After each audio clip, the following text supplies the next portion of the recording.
April 20th, 12:14 p.m. District Court, courtroom number 2.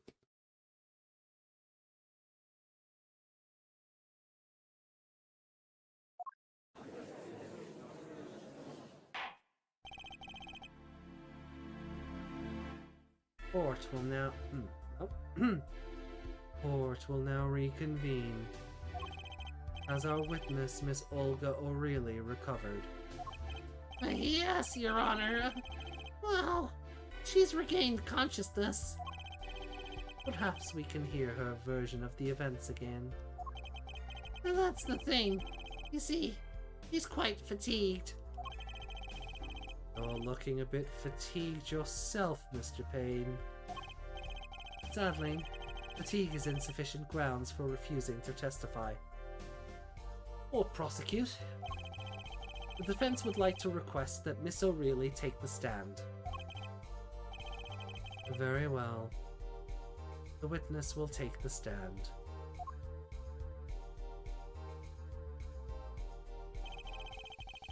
Perhaps you could repeat your name and profession? Or perhaps you'd rather admit that you're a poor liar and a poorer loser. Not. What the fuck?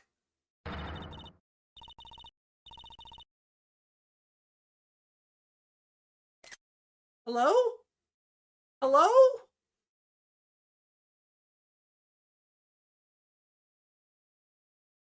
This is quite the change.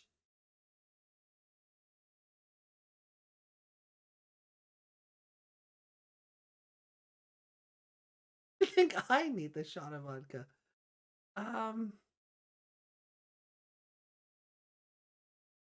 All right then.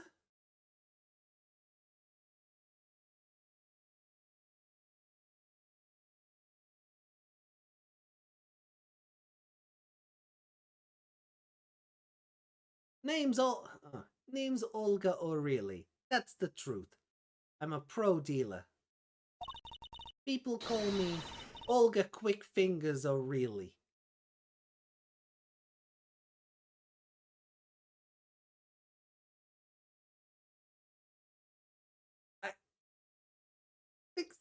They call her what? What?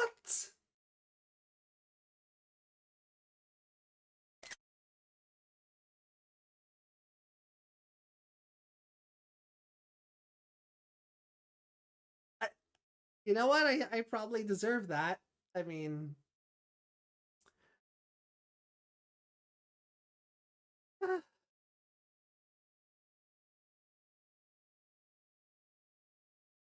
Okay.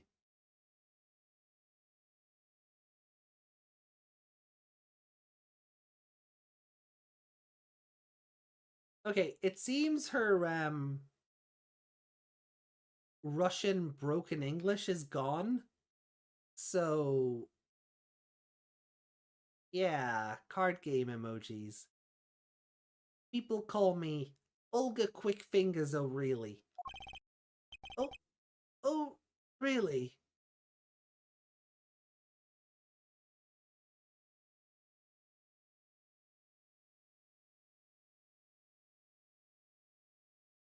Olga Wheeler.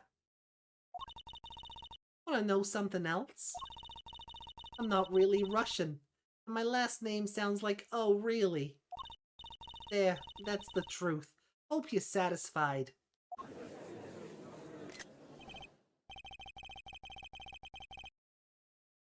Witness! You will tell the court what you were really up to that night. Fine, I'll talk. We had a plan, see? Let me remind you that you are currently under oath. Any further fabrications will have serious consequences. Fine.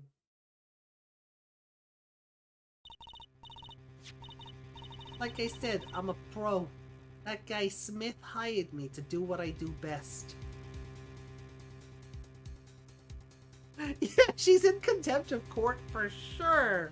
But yeah, like the judge operates on the power of horny. We've seen this before, so sure, you do you, Judge.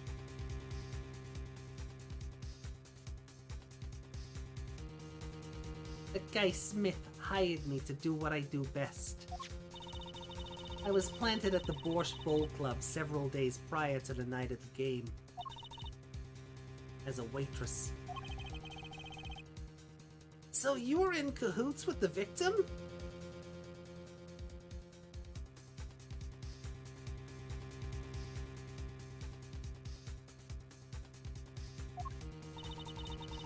Not that he needed my help.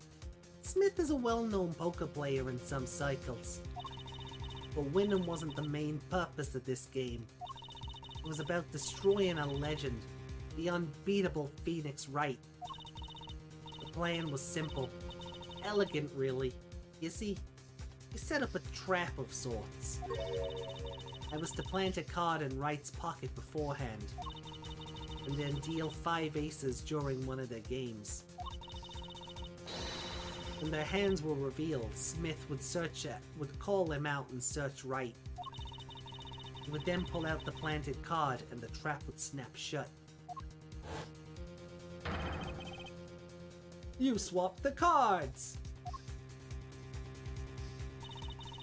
Exposed as a cheater and losing on top of it, would have made a great double play. Just like that, the legend would be dashed to pieces. Indeed. Getting caught red-handed at cheating, cast doubt on all his prior wit. A 7-year legend destroyed by one little card. That was the plan. Oh really, oh really. How droll. But it appears you made quite the mistake.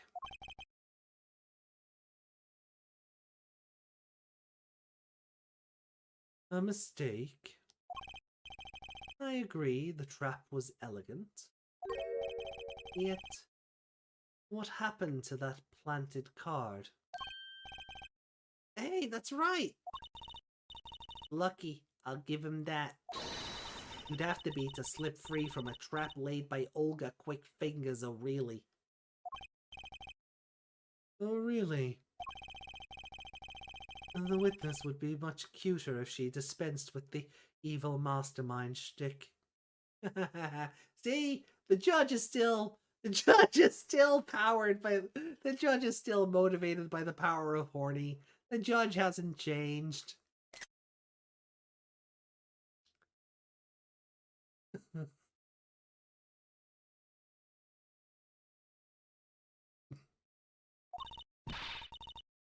You... Who wants to be cute? I'm not cute. I'm bad. You hear me? Bad. Now, judge is down bad. There's a difference. When you're through being bad, perhaps you could testify to the court?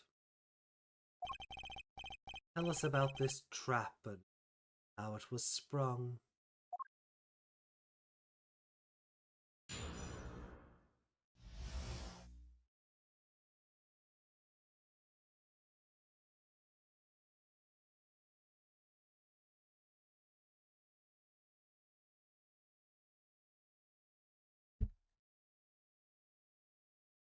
The best laid traps. That night, I planted the card like I was supposed to. And Wright lost the last hand, just like he was supposed to. Then, Smith searched him. But the planted card was gone. The trap failed. The next moment, Wright picked up a bottle and swung it. It wasn't me who hit Smith.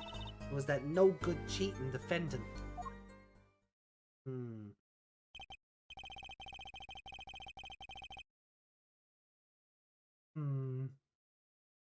A surprisingly frank testimony that still leaves us mostly in the dark. The trap was perfect, I tell you. Perfect. If that rotten cheater hadn't messed it up. Look who's talking! Well, the testimony, for what it's worth, is all yours, Mr. Justice. With witnesses like her, who needs criminals? And with defendants like Mr. Wright, who needs prosecutors?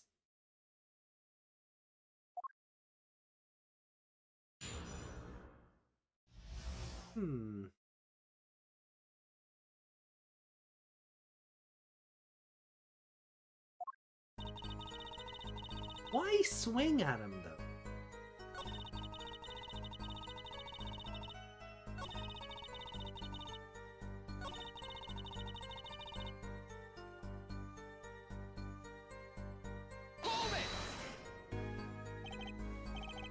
Wait, isn't that a little odd?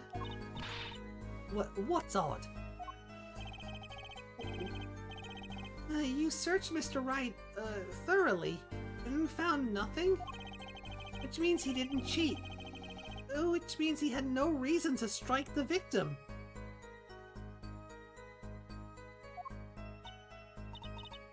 Well...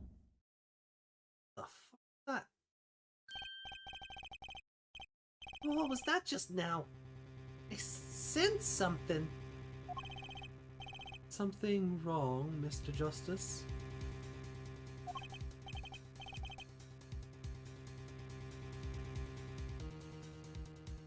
No, nothing, Your Honor.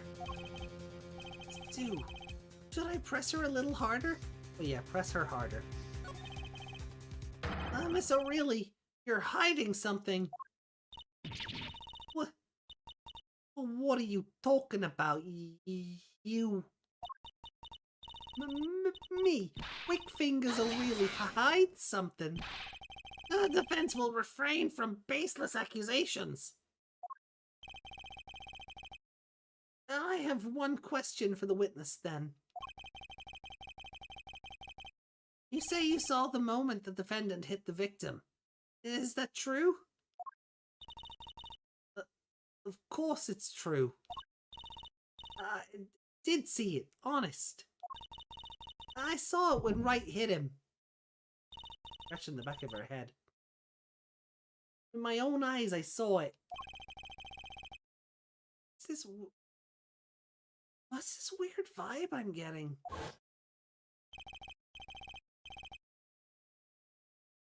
That witness, for instance.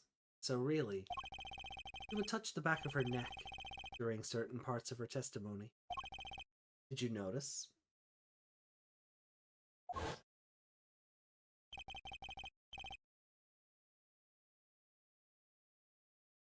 In her neck, was it?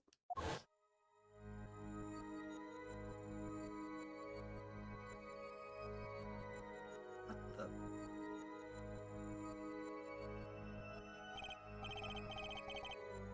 Whoa. What's going on? This sensation. It's coming into focus. There. That twitch, it's so clear. It's like I could perceive her habit like I couldn't before. Gotcha!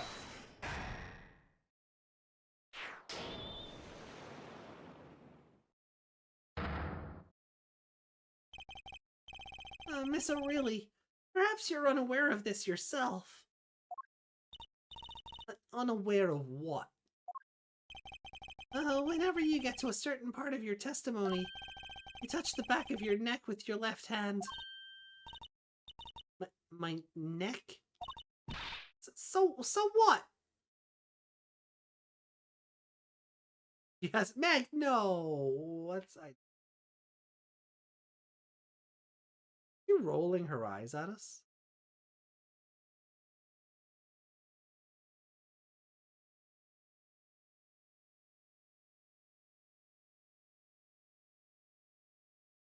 Now, she won't do it now, but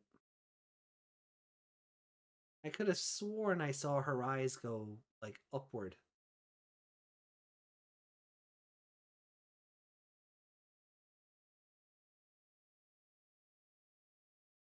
No? Okay.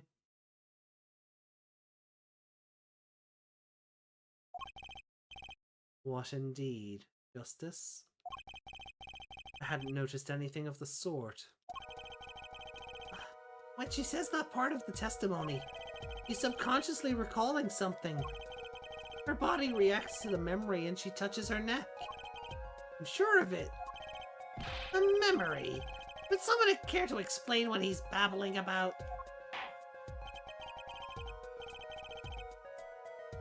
This is highly unusual, but let's ask the defense.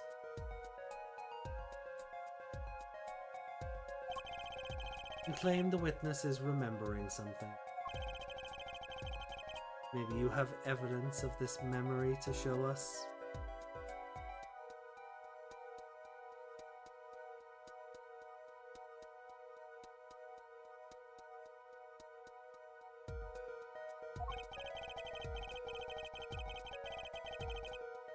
Judge, you've had literal ghosts in your courtroom. This is not unusual. Yeah? Yeah, remember the whole Dahlia Hawthorne thing? Her habit is scratching her neck whenever she talks about the moment of the crime. So what would remind her of the moment of the crime? What would remind her most? Miss O'Reilly, whenever you recall the crime that night, you scratch your neck. I noticed it happens when you think about the moment of the crime. There must be some reason behind this habit of yours. I believe the weapon that left an inerasable impression on your neck is this. Was she the one who got the smack of the bottle? Take that! Oh, okay, sure. Whenever she talks about the moment of the crime, she touches her neck. Yeah, we've established that. And what reminds us more of that moment than this bottle? The murder weapon. But something doesn't fit. If you were only the witness to the crime, why would that make you touch your neck like you're in pain? What's he talking about now? It was Mr. Smith, the victim, that was hit, not you.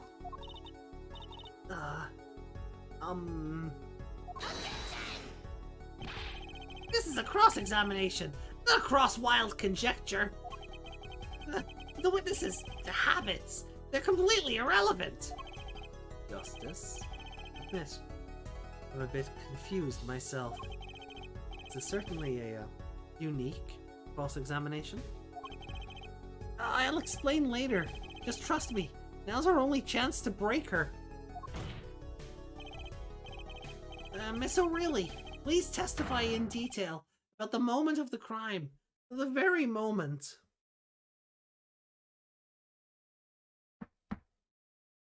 Okay.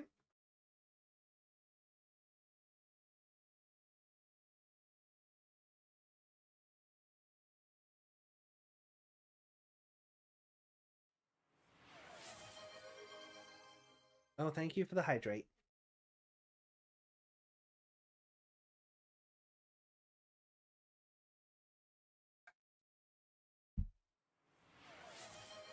And posture check.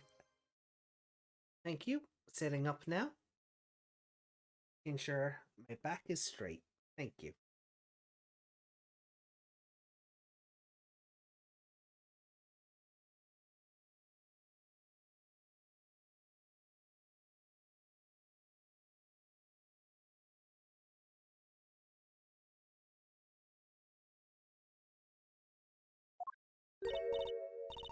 Yet, I am knowing nothing.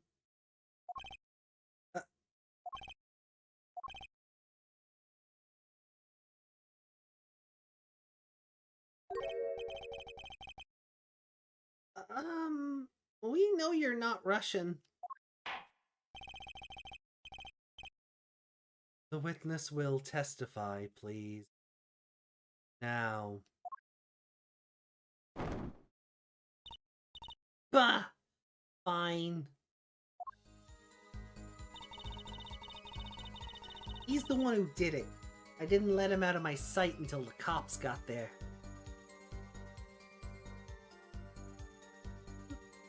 Okay.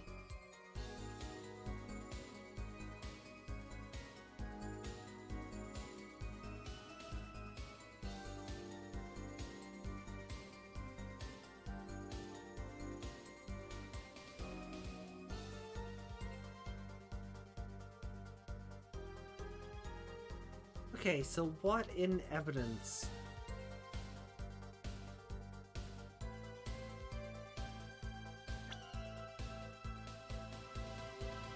Didn't let him out of my sight. But yeah, this new statement just got added on to the old one.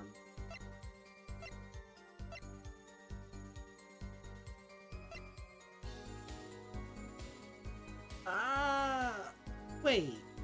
If you didn't let him out of your sight, then who made the phone call?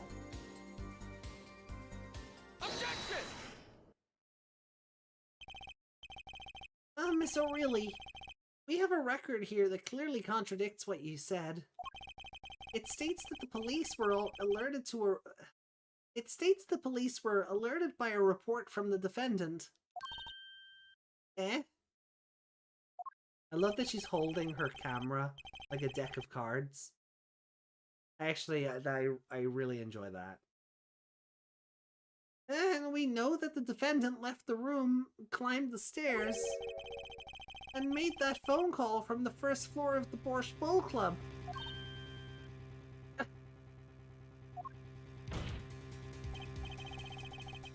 So, explain how you kept your eyes on the defendant when he left the room entirely.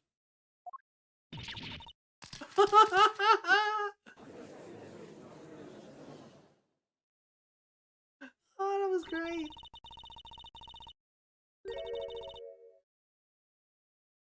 Lachicavaga, hey, good morning. Welcome in, friendo.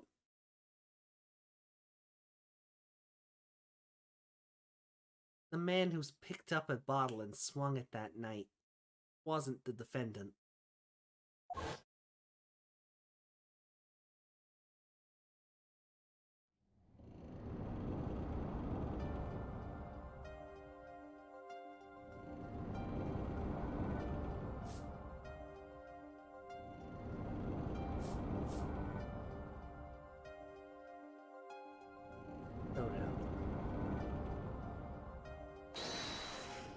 You dirty cheat! Check his pockets now! It's gone! The card's gone! You lose. Ah! Just then, Smith grabbed the bottle from next to right, and he hit me. You! Some master of cheating you turned out to be.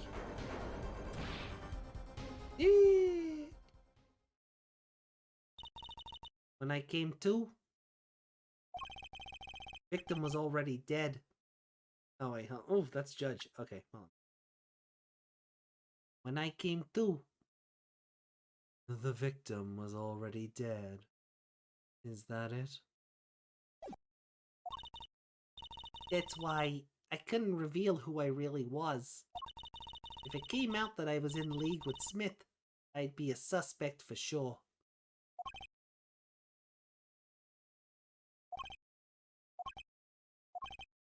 Well, where does this leave us? Madness! This is madness! I'm dreaming! It must have been me who was hit with a bottle, and I'm imagining all of this! It appears our prosecution is at his wit's end, and frankly, I can't blame him. Mr. Gavin, what do you think about this turn of events?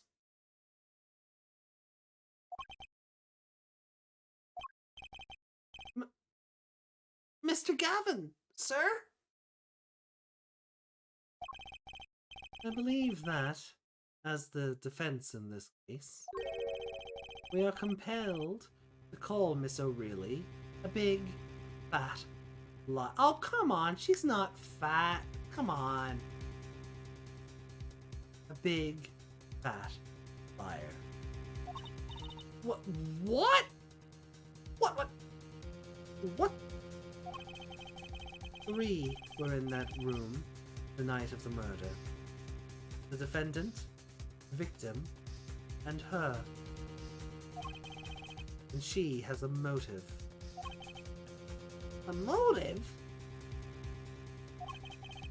The plot foiled. The witness got into an argument with her client, Mr. Smith. And the denouement of that argument was murder. What? I'm no killer. It's a trap. Someone's trying to frame me.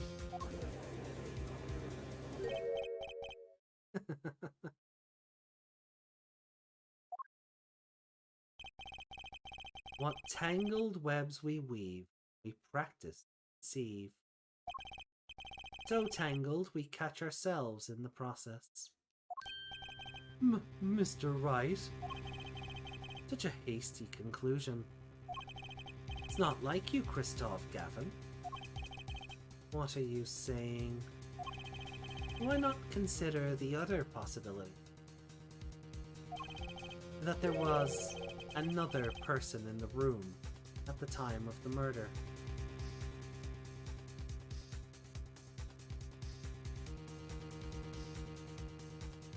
Meg, I know. I was doing a bit. I know.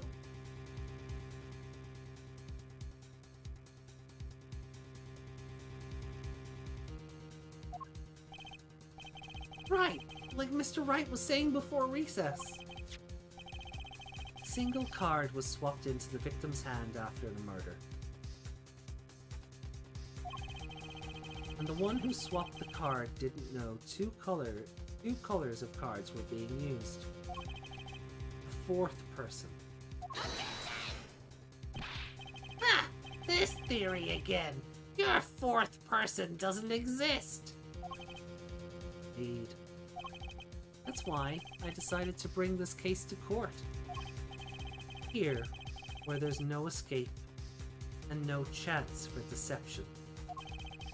The perfect place to catch the real criminal. The real criminal? And we're in luck. A clue to the real criminal's identity was kindly provided for us. And right at the beginning of the trial, no less. What? Apollo, perhaps you know what I'm talking about. Sorry. Remember what I said. The fourth person who swapped the cards made one critical error. He or she wasn't considering the color on the backs of the cards. Right. But how could such an obvious mistake occur? The cards used for the last game were red. Yet, there is one person here, in our court, who thought those cards were blue. Yeah, I had that impression too, but why? Well, Apollo, think you can figure out who it was? It's not me, I swear!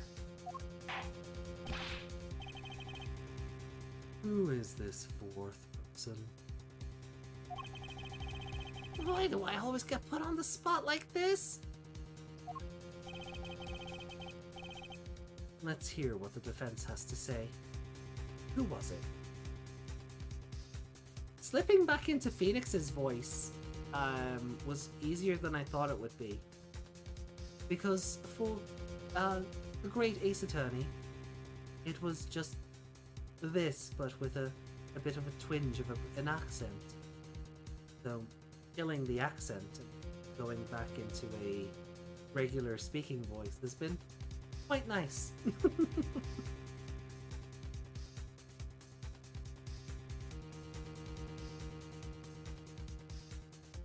Let's hear what the defense has to say. Who was it?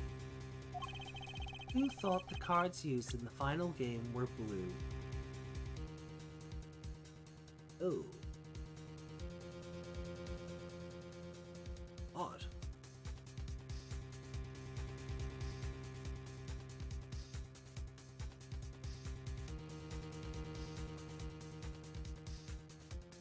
It was Kristoph, wasn't it?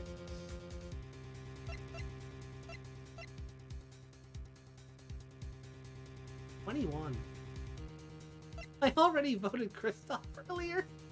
Wow, Winston 61. Jeez, he looks every bit of it.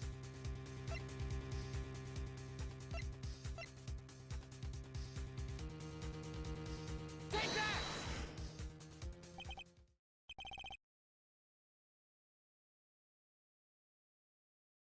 As I expected.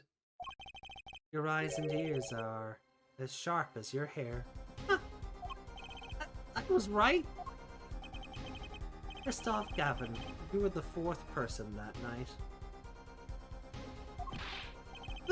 But of course Mr. Gavin knows the color of the cards. How would he? As you can see, the photo of the crime scene is black and white.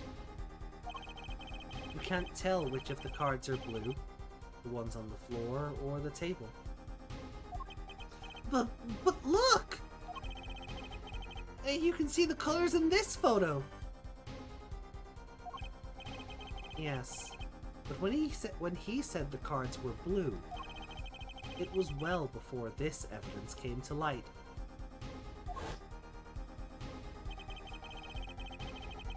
It is true that the defendant was engaged in a game of poker with the victim. Yet, it was only that. A game. In the purest sense. A competition, Your Honor. A competition? Yes, a test of wits. Silent clash of passion. Only the cards, their backs wreathed in blue flame, know its final outcome.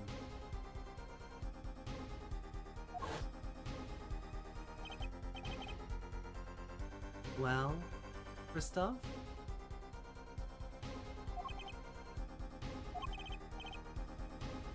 Mr. Gavin? Mr. Gavin, is something the matter?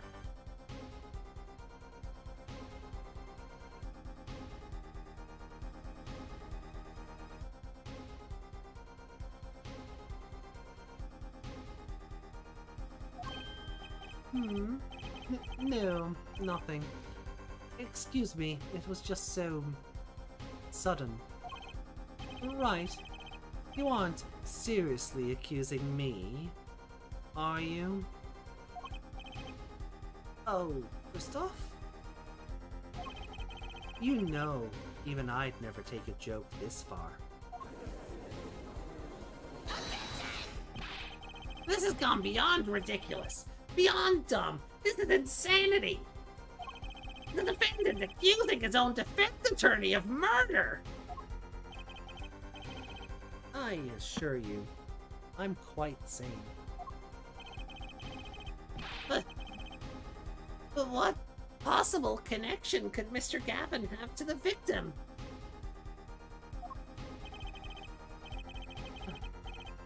I wasn't aware that I had a connection to Mr. Smith either. Yes, but Mr. Gavin and the victim have never even met. Well, what if they have? Huh?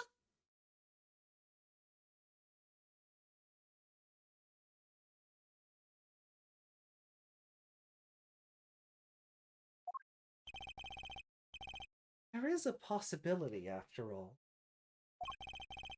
They may have met that night, before the game started.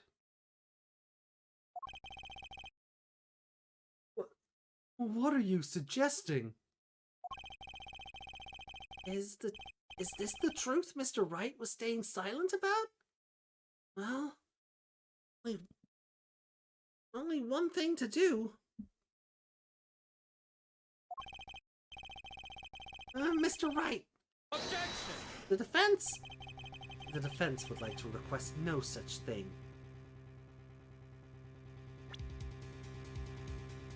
I'm gonna read that before the game caught me off. Rude. Mr. Wright, the defense would like to request that you testify to the court. Objection! The defense would like to request no such thing. Mr. Gavin? Testimonies must relate to the case. How could anything happening before that game of poker be related?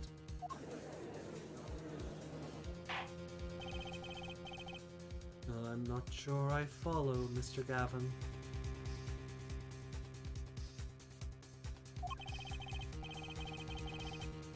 As I explained before, the defense believes that Miss O'Reilly... Am I to assume you speak for Mr. Justice in this? He is the defense, not you. Mr. Justice, the matter of Mr. Wright's testimony is up to you. Okay. Does the court, in your opinion, need to hear Mr. Wright's testimony? Yes, we need to hear the testimony. Gavin trying to get out of something here. Now this was Mr. Wright's strategy. He was planning this all along. And I intend to see it through. The defense would like to request that Mr. Wright testify to the court. A2, Justice? You would betray me, your teacher? I'm sorry, Mr. Gavin. This isn't about loyalty. This is about the truth.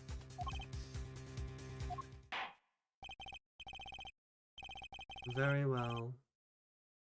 The defendant, Mr. Wright, will take the stand, please.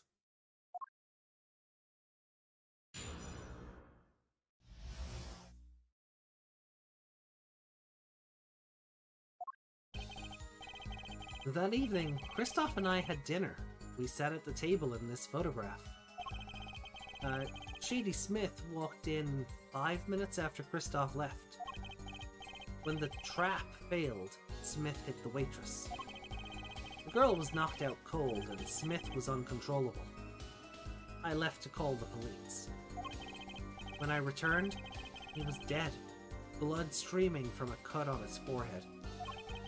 That's when I made another phone call. The defense attorney Gavin. Oh, interesting. Mr. Gavin, you were at the Borscht Bowl Club on the night of the murder. I dine with him rather frequently. And he talked to the defendant on the phone directly after the murder. Quite against my will, I had become involved in a murder. I thought I might be in need of a lawyer, so I called him.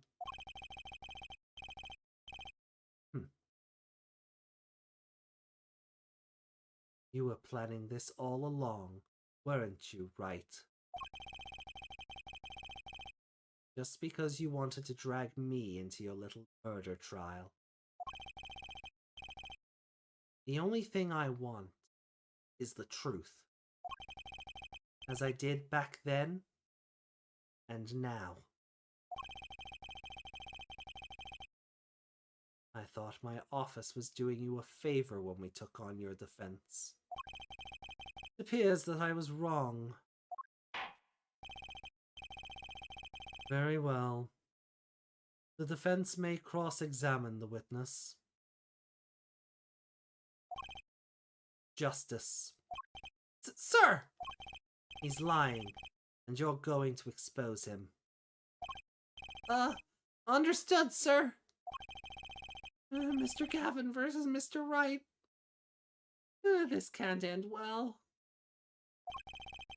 Why can't I have a normal trial?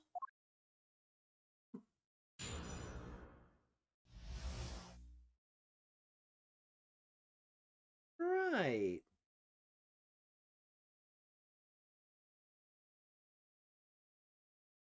So, Katie Smith walked in about 5 minutes after. When the trap failed, Smith hit.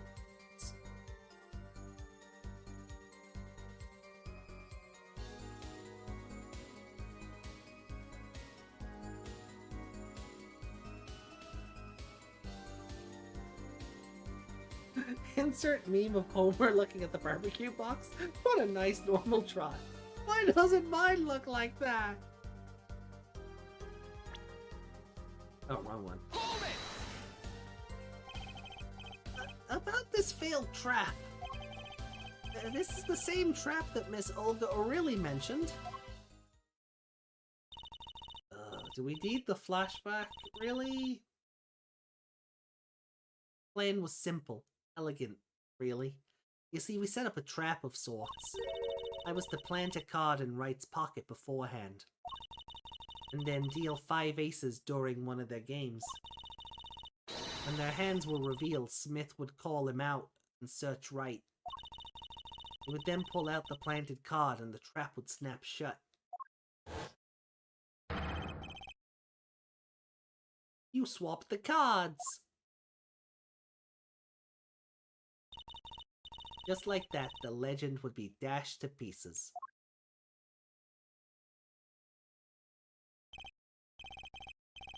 Yes, a harmless prank in it. It was by a quirk of fate that I happened to discover it. A quirk? Oh no. Is this My Hero Academia all of a sudden? I happened to put my hand in my pocket and found a card. The card she planted? Yes. I snuck a peek at it and found it was the 5 of Hearts. I had a feeling something might happen, so I disposed of the card before the game. Disposed? Where? There was an empty bottle of grape juice I had been drinking right beside me. I threw the card inside the bottle. An empty bottle of grape juice? The murder weapon? Yes, I rolled it up and shoved it in. The colored glass makes it hard to see.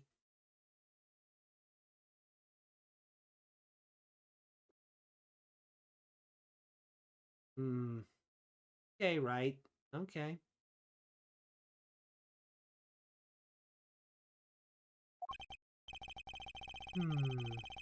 A battle of wits between the deceiver and the would-be deceived.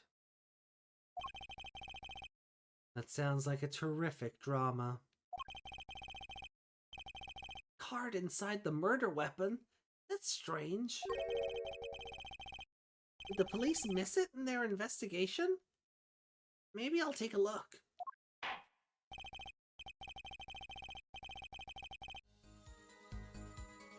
Mr. Wright, the poker head of courtroom number 3, approves of the battle of wits. Please revise your testimony with this new information.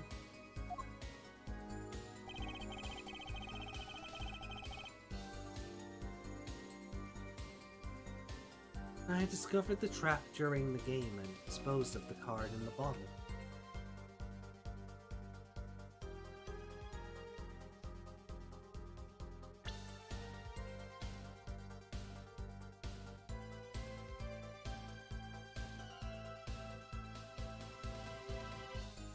Alright.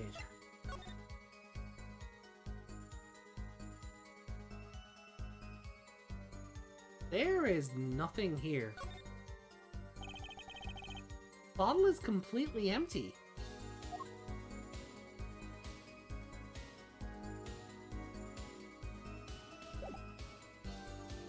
Objection! Mr. Wright, if I may? Yes.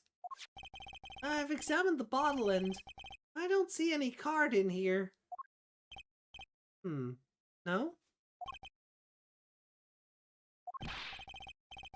What? Mr. Wright, surely isn't all you have to say for yourself?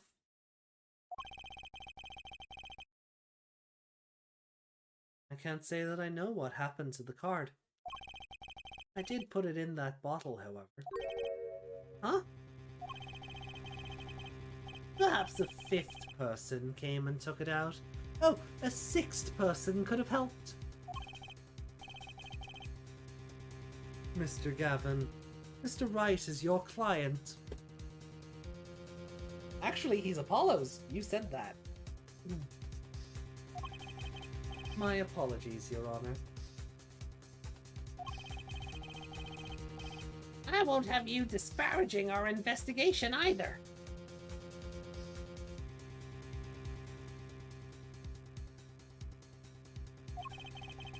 We looked inside that bottle. There was nothing.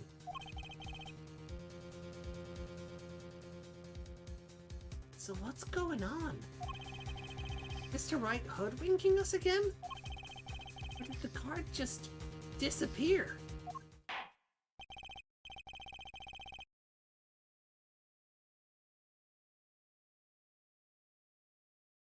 In any case, please continue the cross-examination.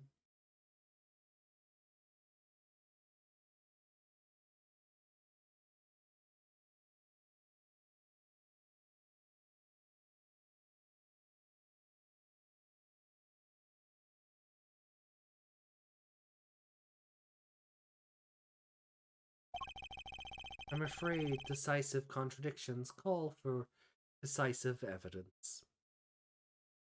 I mean, that makes sense.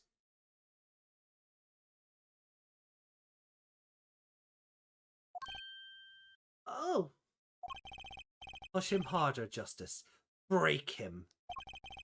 Just you and the witness in the ring. Go for the KO. why do I get the feeling we're not on our client's side anymore? That evening.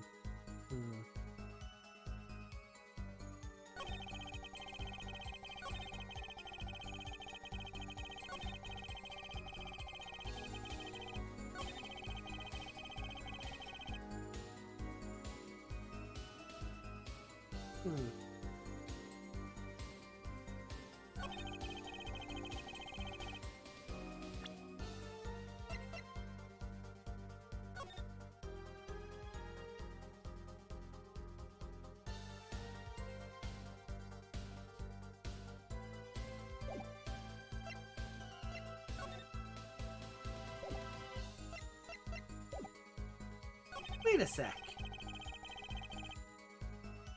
If you came back and his hat was on his head, yeah, how did you know about his... Objection! Mr. Wright, if I may. Yes?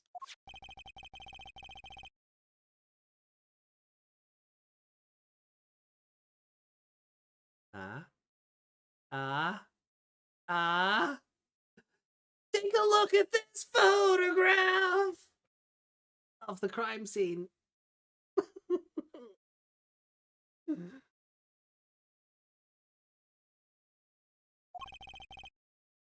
See the victim here? He's wearing a hat. I wouldn't think you could see blood on his forehead.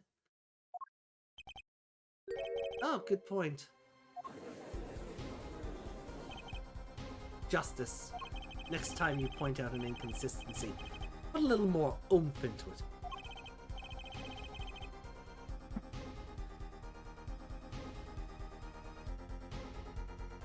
Mr. Wright, Can you explain this to the court? Ah, I forgot to mention something. I was the one who put the hat on his head. Huh? Ew! You put the hat on the dead man's head? He wore it through our entire poker game. After calling the police, when I returned to the scene, his head was in full view. Shining bright, just like in this photograph. And I picked his hat up off the floor and put it on his head. Well, why'd you do a thing like that? All I can say is, I'm sorry. That's the only thing I touched at the crime scene. So, Miss O'Reilly didn't see it? It being the victim's, his head? I think not. She was out cold. I believe I was the only one who witnessed his head. Here we go again. Mr. Gavin? Ahem. Pardon. It just seems that our client is determined to lie his way through this case.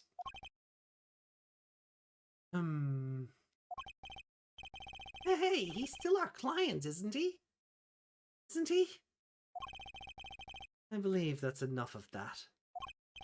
Mr. Gavin? This witness's testimony is more like a travesty, riddled with lies. I'm beginning to see how you came to lose your attorney's badge 7 years ago. Ooh.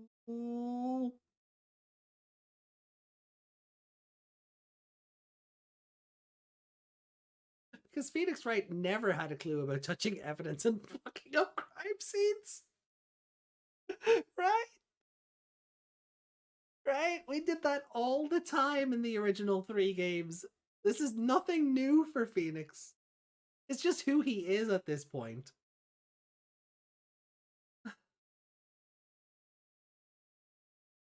Wow.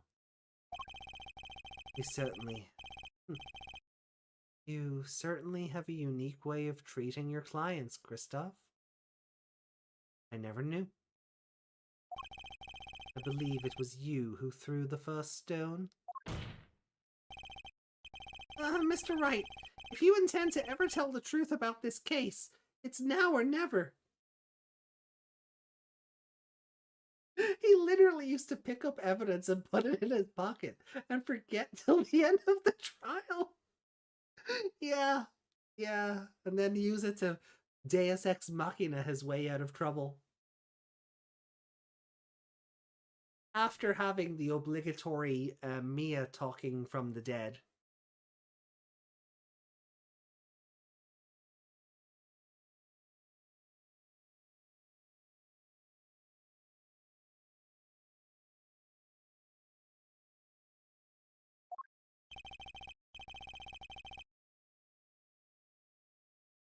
Don't be misled.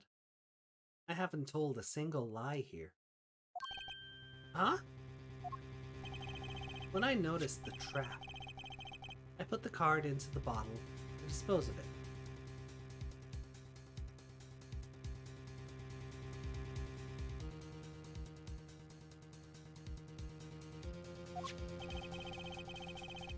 And when I put the hat on the victim's head,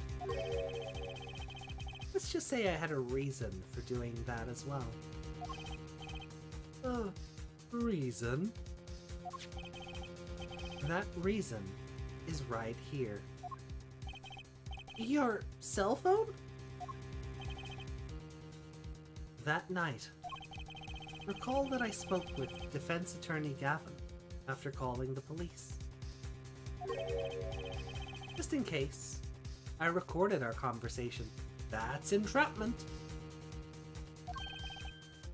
What's this? Now that we're all here, I see no reason why I shouldn't play it back for the court.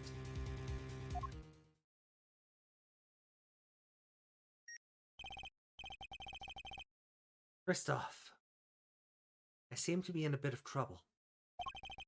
What's this? Game not going well? Something like that. That gentleman who challenged you, he turned out to be good. He turned out to be dead. Someone hit him. Hard. You mean someone cracked that flawless bone china plate?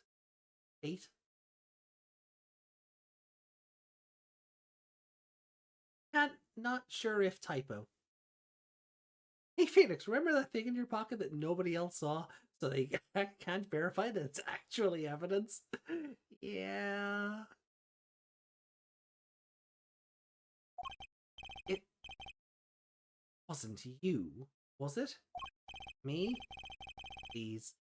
The cops should be here any minute. I'm in your hands, should it come to that. Bone china plate. Oh, it is a typo. Well done, Capcom. I love you.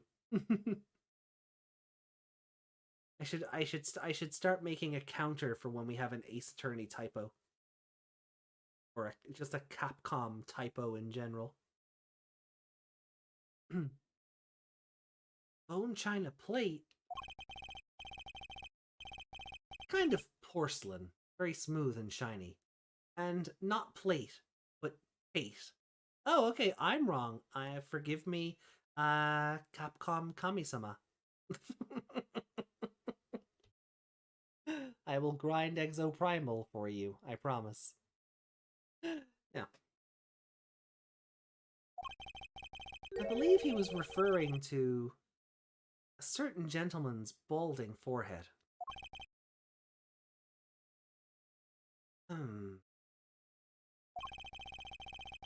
The court appreciates the defendant's discretion in not indicating my forehead. Wait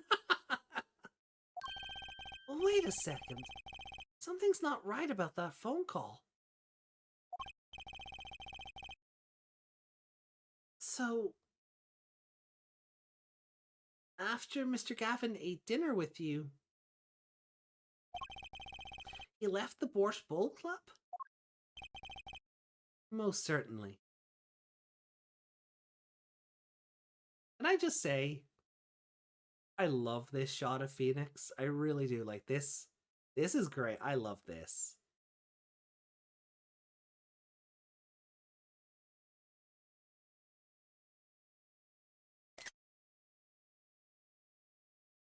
He just looks so smug, and the shadowing around like the right side of his face, and then his eyes being hidden by the rim of the beanie. Love it.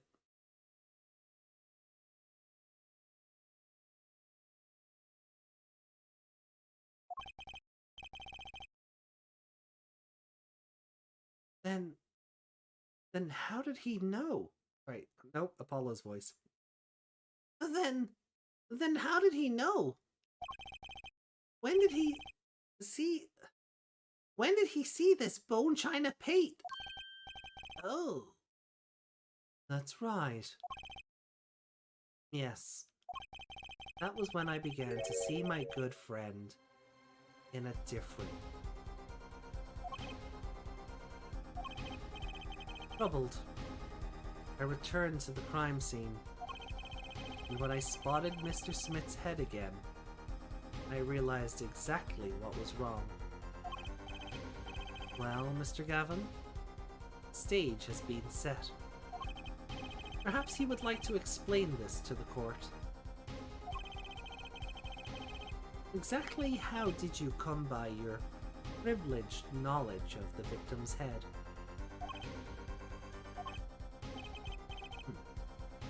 So, this is your reason. The reason why you put the victim's hat back on. Your point, Mr. Gavin? It's come down to this, has it? Phoenix, right?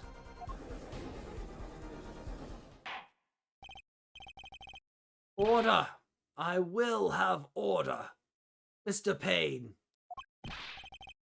Yes, Your Honor. I believe this court has been left with no other choice. Nope. I believe this court has been left with no other choice. Yes. Are you prepared to hear Defense Attorney Gavin's testimony? Uh, uh, uh, well, as a prosecutor, Very well. We'll break for 10 minutes. After which Mr. Gavin will take the stand for a cross-examination.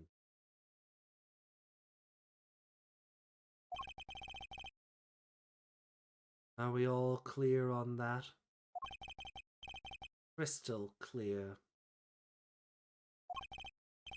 Very well.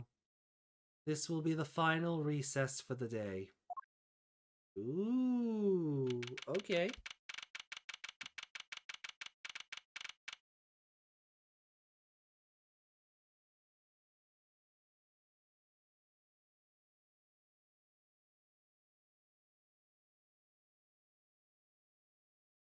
Okay, so this is gonna be fun, eh? Oh, I need. There we go. Right.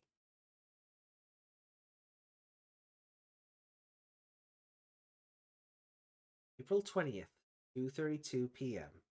District Court. Defendant Law. For 3. Thank you. Will do.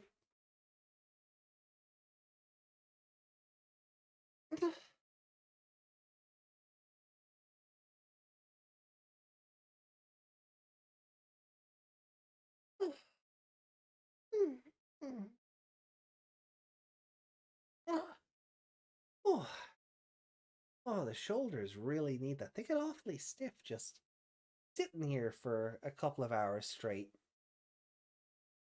So, thank you.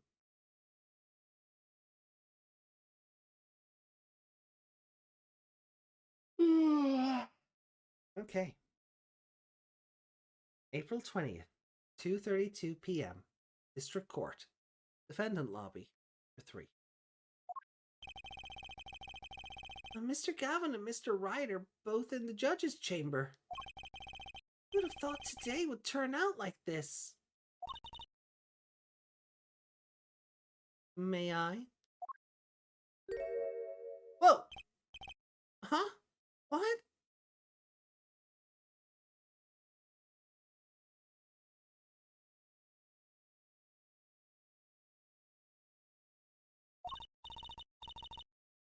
Hello, sir. Please pick a card. No, hold on.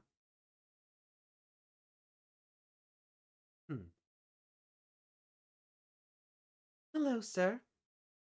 Please pick a card. What's this all about?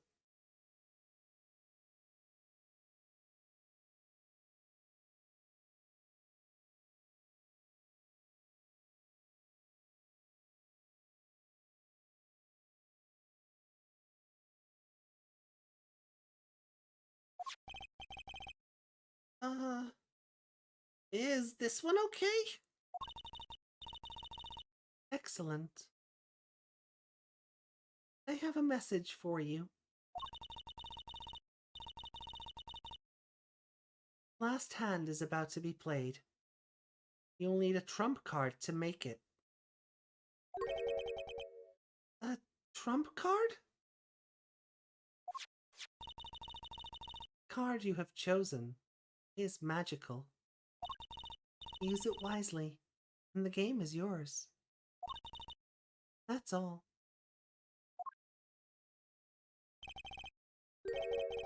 An ace? 'Cause it's the ace of spades, the ace of spades.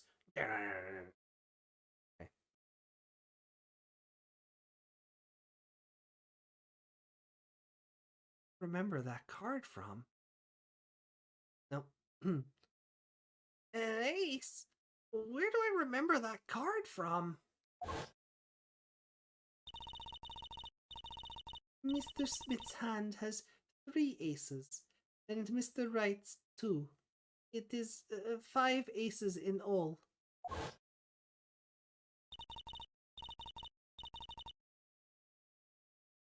It is true. I have seen it. The 5th ace. There was cheating. I swear to you.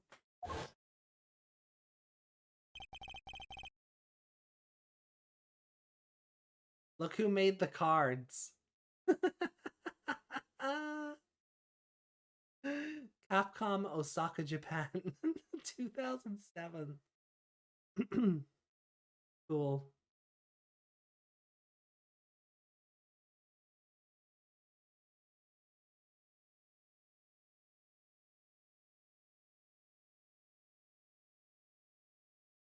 The missing 5th ace.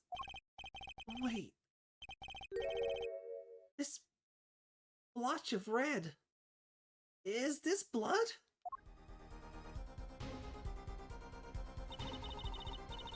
You have your trump card. Now it's up to you to cut the deck and draw the truth. My father's fate is in your hands. I know you can do it.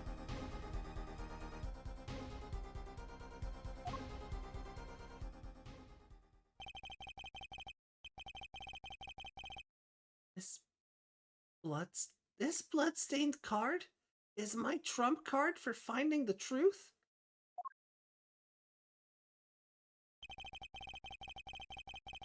I fell deep into thought as my mind raced to understand what this all meant. That girl. I'd seen her recently.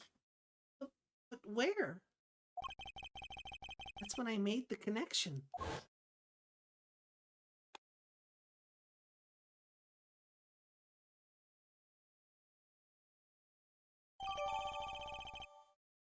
Bloody Ace. What a name.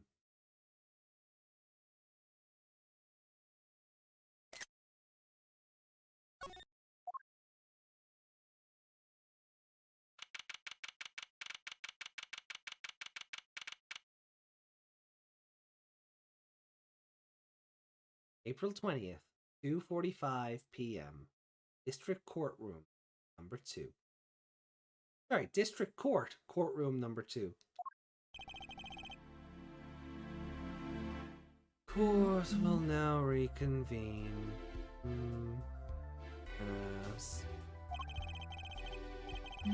Defense Attorney Kristoph Gavin. Will you please take the stand?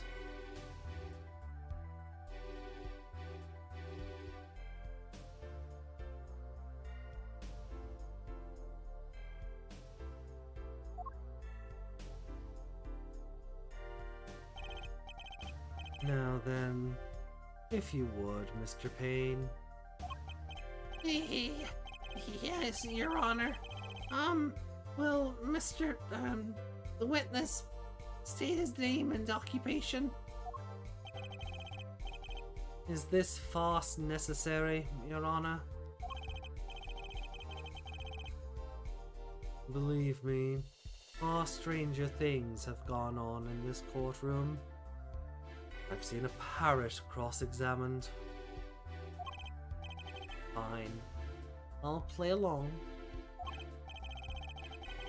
First, there's one thing we need to have made clear. How did you know about the secret beneath the victim's hat? By secret, I'm guessing he means the fact that Mr. Smith was bald. Forgive my curiosity, but what is it about this fellow's head? Your Honor seems to have an inordinate interest in it. Objection! Whoa!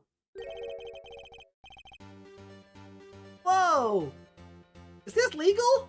Can he do this? I mean, I'm not against it. Stop blinking while I'm taking photos. There we go.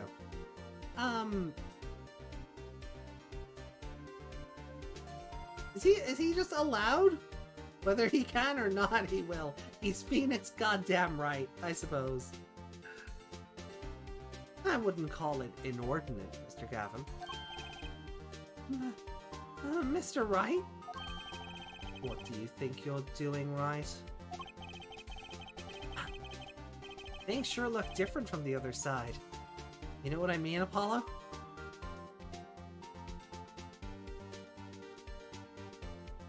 This is wrong. This feels wrong. He should not be on the other side of the bench here. This is wrong.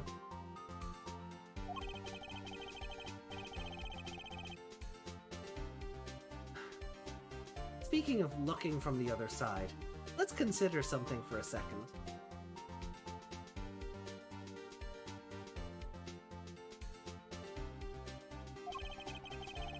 The victim wore that hat all night, never once taking it off, except for that one time.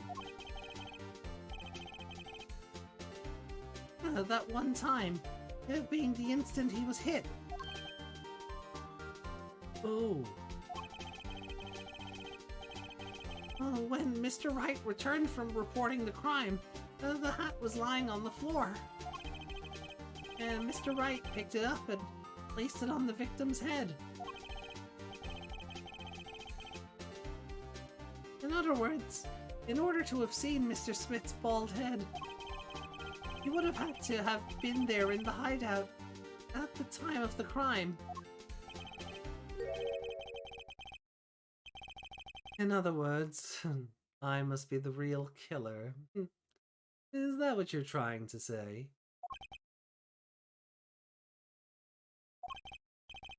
Not bad, Apollo.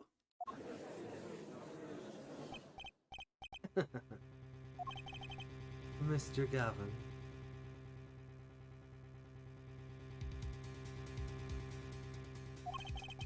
I'm afraid that I haven't been entirely honest with the court.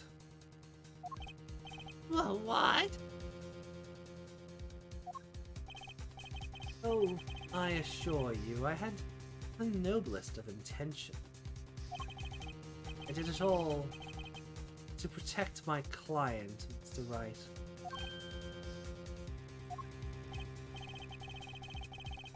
Yet, I'm afraid in the current situation, I see little reason to hide anything.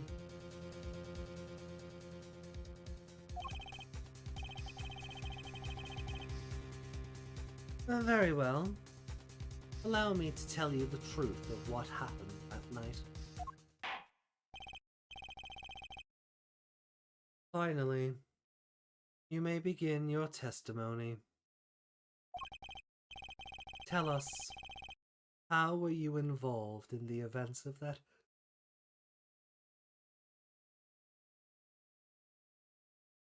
Oh, big yawn wanted to happen there. But nope, nope. That is not. We're nearly done. We're nearly done. Tell us, how were you involved in the events of that fateful night?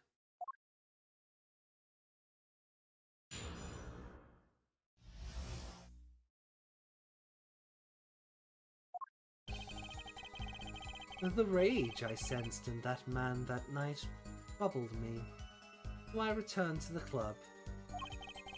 I went down to the basement and peeked in through the little window to the hideout. It must have been right after the murder took place. The victim was dead, as he appears in the photo.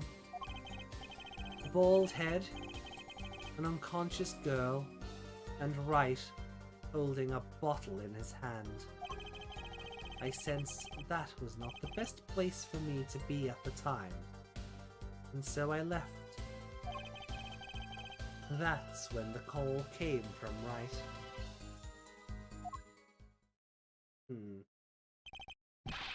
So, you witnessed the murder. For better or worse, I missed the actual moment of the deed. Mr. Gavin, may I remind you that you are on Mr. Wright's defense team? Your testimony is Clearly disadvantageous to your client. Yes.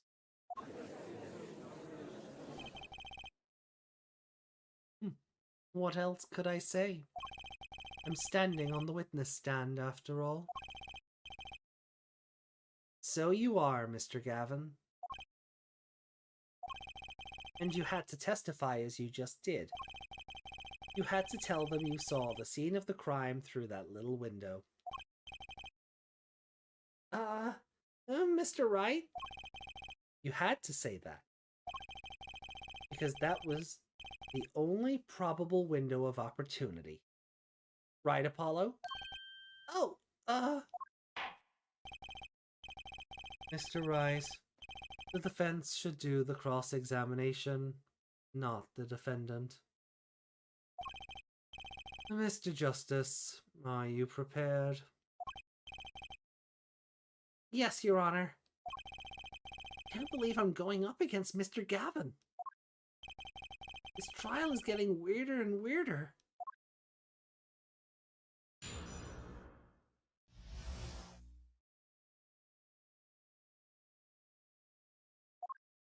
Oh.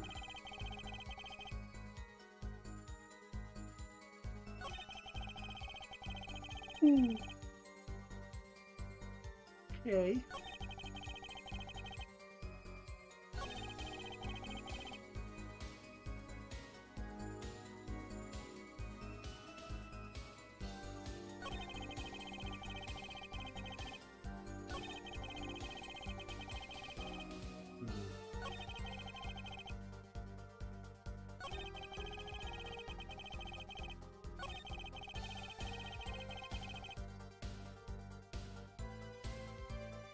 What about the fourth person?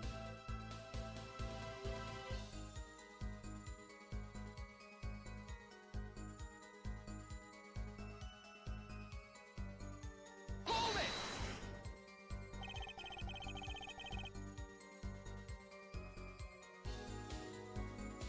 Oh, those were the only three at the scene of the crime? Yes, as far as I saw, at least. Then we're back where we started. The killer was the defendant, Phoenix Wright. Who else could it have been? But why didn't you talk to the police? 2 reasons. First, I didn't actually witness the very moment of the crime. Second, my office was asked to defend Wright. Even after seeing what I had seen, I couldn't abandon my friend. Objection! Oh, there must have been someone else there at the moment of the crime. Justice. I just said I saw no one. Not a soul. But that goes against what Mr. Wright said. Ah, yes.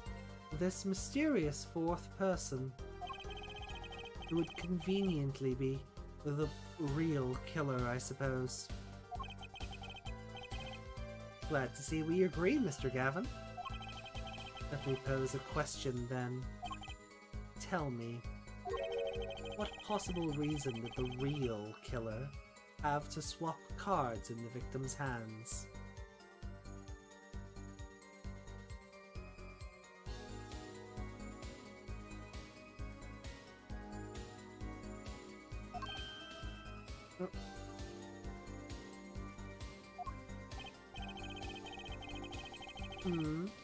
Perhaps you can show us a reason why such a thing would be necessary. How can I show something I can't find myself? Remember, Apollo, the card that was swapped out was the 5th ace. The 5th ace? Right. Well, Mr. Justice, the question of why the killer would swap out a card has been raised. Can you point to a reason? It's now or never. The defense would like to present evidence to the court. Evidence showing the reason why a card was swapped out. Then go ahead and point out your reason, Mrs.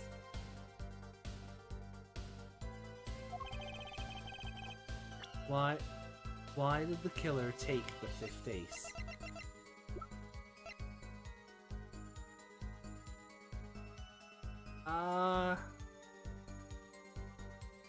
Take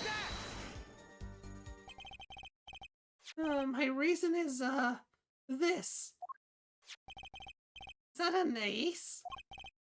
Why, it's got blood on it. Right next to the spade. What? What? Ugh. Look at his twitch.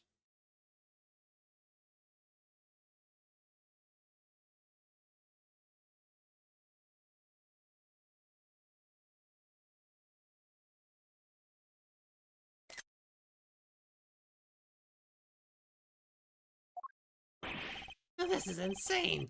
Why wasn't I told about this? Why?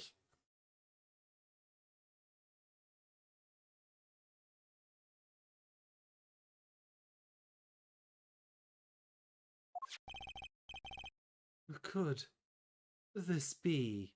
Could this be the missing fifth ace? Inconceivable. How could you? What are you doing with that card? Well, that's the thing. Is Mr. Gavin so upset? It's just a fishy card from some fishy girl. Oh. That card? It's mine. That is, I picked it up at the Borscht Bowl Club that night after the murder had occurred. I gave it to my daughter. Cards are her stock and trade, after all. Objection! No. Impossible. Unacceptable. The court can't accept this evidence. It's a fraud. A fraud? How can you be so sure? What? I would think the only person who could claim it was a fraud would be the one who took the real card from the crime scene. The real killer.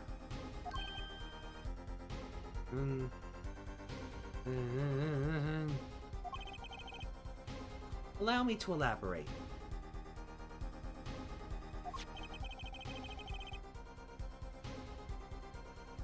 What if this trace of blood was the reason? The reason for the killer to take the card from the scene of the crime. Where are you going with this? Take another look at the photo. Take another look at the photo. And at the victim's head. I only get to say it when it's the full line. If graph doesn't follow photo, I don't get to do the bit.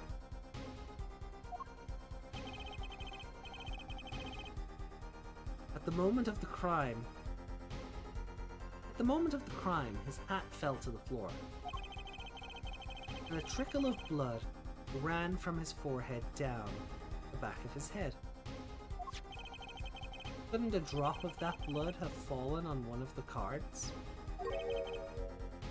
I suppose. The killer then took the card to hide the blood. Objection! Regardless, that evidence is non-permissible. Oh? Right. Regardless of how you wasted the last 7 years, you used to be a lawyer. You know what a serious crime it is to conceal evidence. Oh, we can discuss the finer points of our legal system later. What's important now is that I've answered your question. No, he doesn't. Yeah.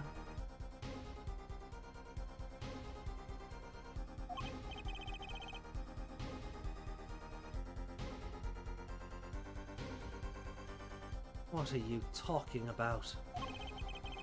You wanted to know why the killer would have taken a card from the crime. You wanted to know why a killer would have taken a card from the crime scene. And now, I've told you. That one drop of blood would have been decisive evidence, you see. Objection! This is baseless conjecture. Baseless! Objection!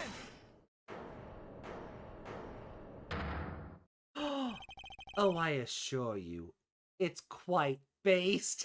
Yo! Yo! Oh, that's good. Oh, that's good. Oh, I like that. Got him. Fucking got him. Ah.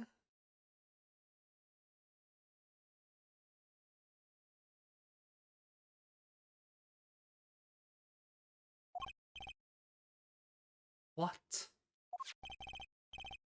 It's amazing, really. How a single drop of blood on a single card can lead us to the truth. It's quite simple. Well, Apollo? Yes! Yes? Try picturing the scene of the crime.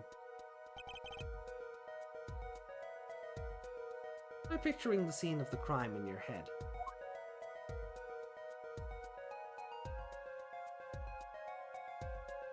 Oh, whoa! Oh, this is trippy.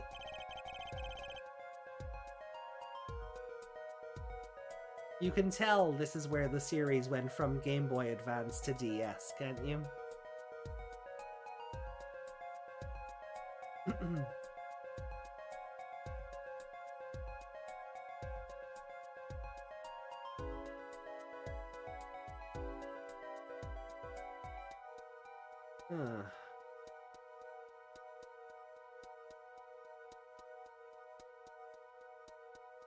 Okay.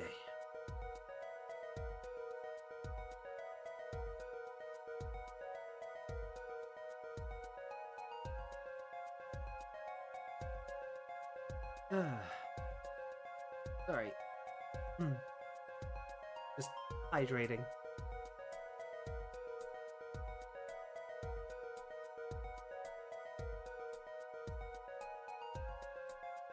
The murder took place at the hideout. The body of the luckless victim was found at the poker table. And before the killer swapped a card out, there was a single card with a drop of blood on it, in the victim's hand. Given this, there is one decisive problem with this scene. Well, what is it? Let's keep it simple, shall we? Given that there was a drop of blood on a card, whose position in this diagram doesn't fit?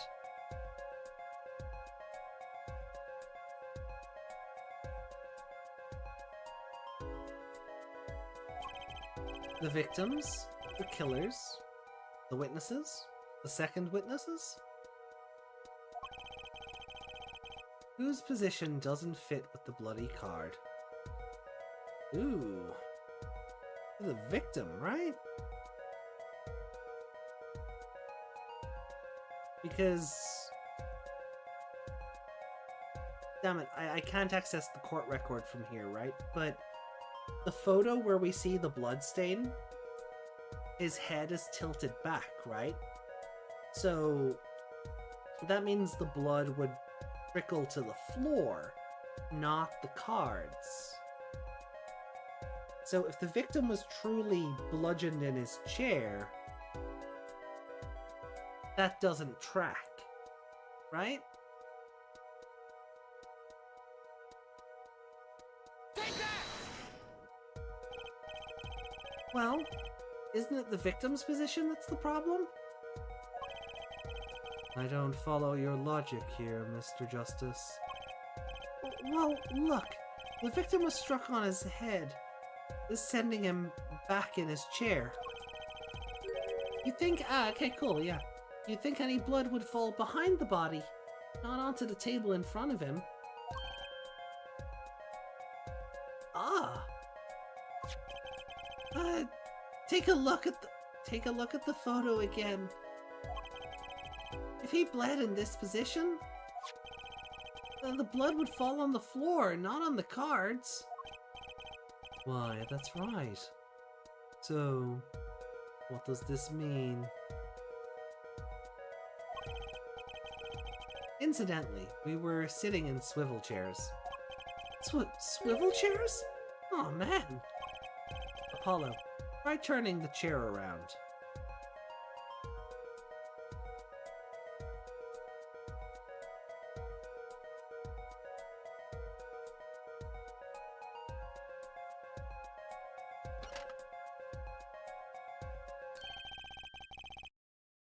The chair was facing the other way. It would have to be.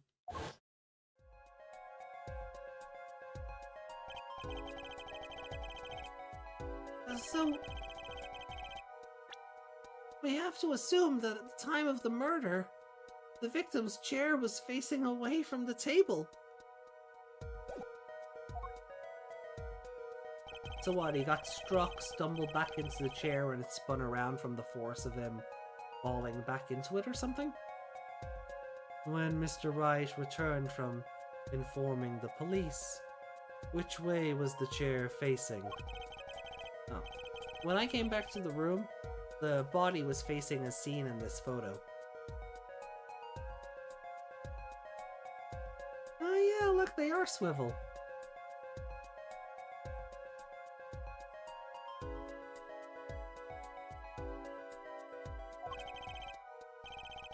That would mean the killer turned the chair back around.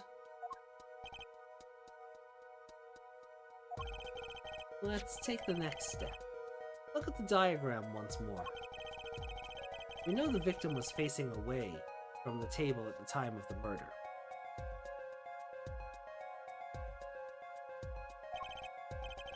But this creates another significant contradiction. Again? Let's test your reasoning skills again, shall we? Apollo, whose location on this new diagram contradicts our new understanding of the crime?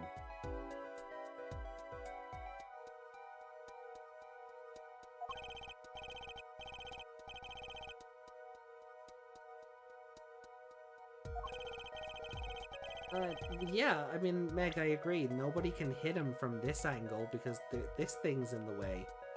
So the killer, it's the killer's spot, right? Take that! Oh, the music stopped, thank God. I was like, ooh, this, 50-50 chance, really, but...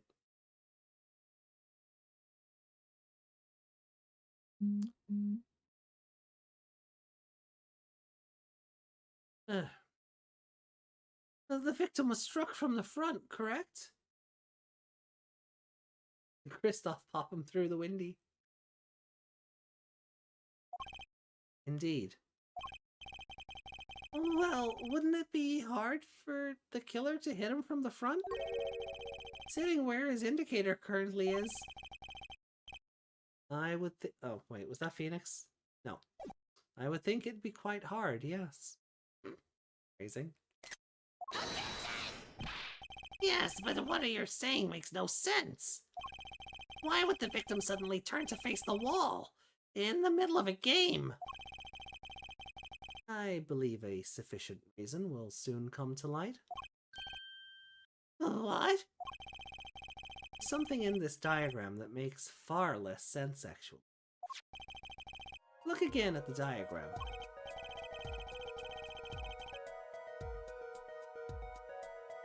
Apollo, if the victim was struck while he was sitting as shown here, where would his assailant be standing?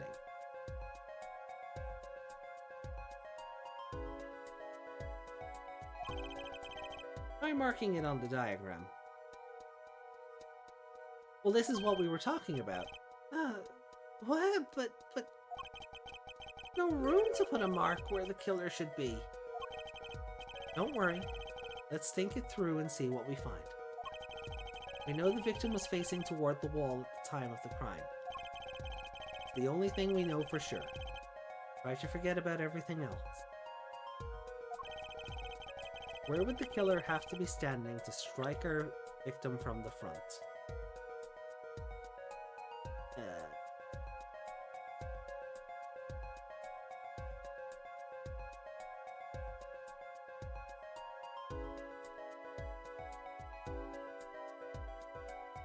The only, like, this is what, like, we were saying. This, like, it can only be here, but this doesn't make sense because that's a fucking cupboard. Or like a display unit or something. Pop him with the spud gun. Take that! The killer had to be standing, well, here. You get points for flair, but that's all you get. I thought I was onto something there too. I hardly need to point out that standing there would be impossible. The victim is facing a solid cupboard. Or are you claiming the killer climbed the cupboard and hit him from above? It's simple logic, really. If this was the only place the killer could have been standing, then that means that at the very moment of the crime... Wait, I know! At the moment of the crime, the cupboard wasn't there! What's this now? Oh, is it like one of those, like, secret bookcase things where it slides open and there's a staircase you can go down or something? I mean, that's the only explanation. Right, Mr. Gavin? Your Honor, I have a suggestion for the defense. We should arrange to examine the cupboard in the hideout immediately. Yeah, it makes sense with the history of the room. Exactly. Bailiff, send a team to the crime scene immediately. Have them try to move the cupboard. Ah, Your Honor? What? There's one more thing your men should look for. Please give this to the bailiff. Yes. I see. You do belong in the courtroom after all, Mr. Wright. I do my best.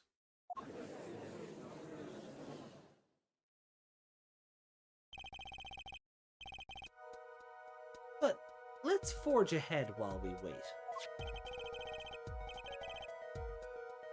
Okay. Look at the diagram once again. It's been changed. If the killer was standing here at the time of the crime, then this cupboard wasn't here, which means... Apollo, try moving the cupboard. Ah. Kristoph couldn't have seen the scene through the window because the window would have been covered up by the cupboard. So Kristoph is a lying sack of shit, is what we're getting at. Thank you. As you can see, the cupboard was the problem. At the time of the murder, it has to have been shown as... It has to have been as shown here.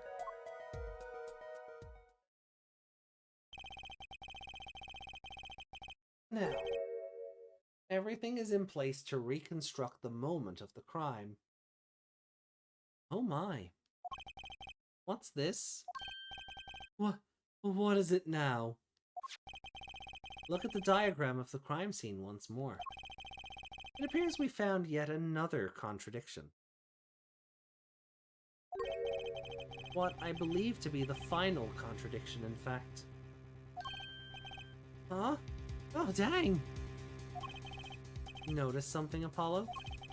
Our line of deduction is rapidly approaching its logical conclusion. Now then, Mr. Justice, please point to the new contradicting indicator. Is the victim the killer? Is it the victim, the killer, the witness, the second witness? Which indicator in this diagram contradicts what we know about the crime? Well, it's this. Take that! About this cupboard. Are we all okay with assuming it was moved? Sure, why not? Well, if it was, something really doesn't fit. The cupboard would completely cover up the window to the stairs. Oh. That's right. Someone standing outside wouldn't be able to see in. Someone like Mr. Gavin. What? What did you say? Oh. Is the coolest defense in the West losing his cool? Don't expect me to play along with your little game, right?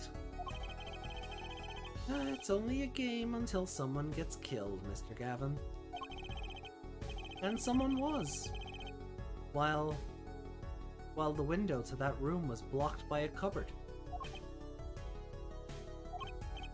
So, Mr. Gavin, perhaps you'd like to explain to the court? Exactly where did you witness the crime scene from?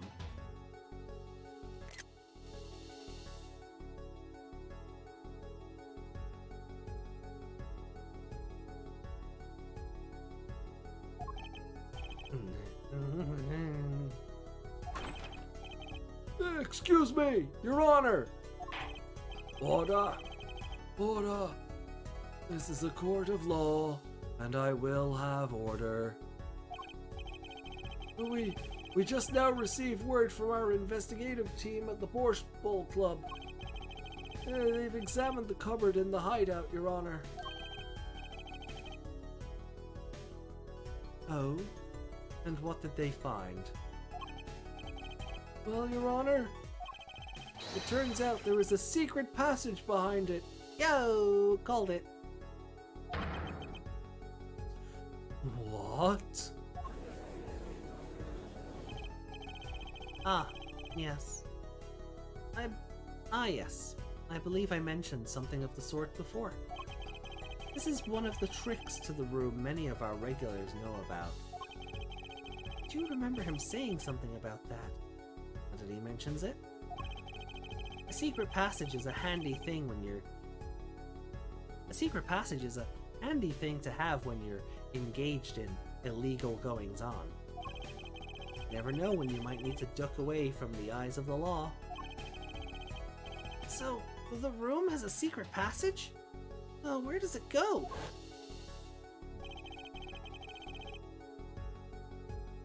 The other side connects to the restaurant above. The underworld bosses could get away from the cops and enjoy a cold bowl of borscht, no doubt. Just like our killer.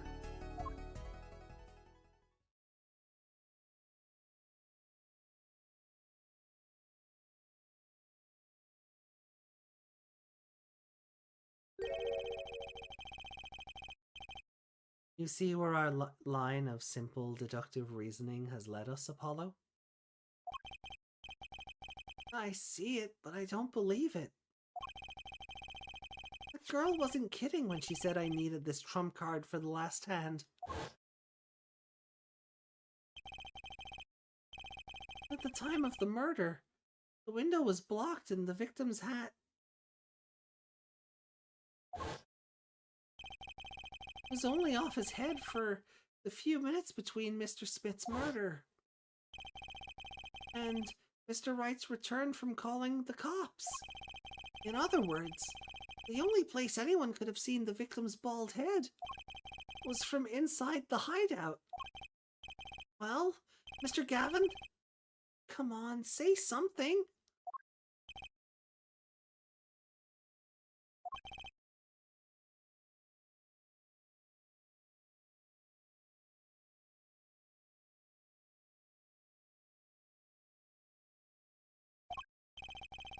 Dare I ask what really happened that night? Actually, I think we can probably figure it out ourselves at this point. That night, for whatever reason, our killer had a date with Mr. Smith. A date with destiny. There he crouched, hidden in the secret passageway behind the cupboard, holding his breath, waiting for just the right moment.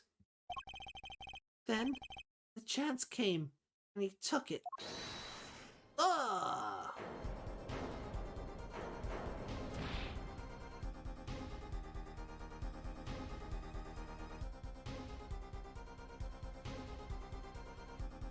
Why did you do that, kiddo? Miss Olga O'Reilly was out cold, struck by Mr. Smith. But his time was soon to come. Mr. Wright went upstairs to call the cops, leaving Mr. Shady Smith alone in the hideout with the unconscious dealer. Then our killer stepped out from the secret passage and into the hideout. The victim must have heard the cupboard sliding aside. He wheeled his chair around to look, and after the deed was done, the criminal must have seen the blood on the card. He would have, of course, realized the need to destroy the evidence. That single spot of blood, the whole story of the crime. But too bad for him, he didn't linger any longer in the hideout that night. If he had, he might have noticed the cards on the floor. And the fact that they were all red. Ugh.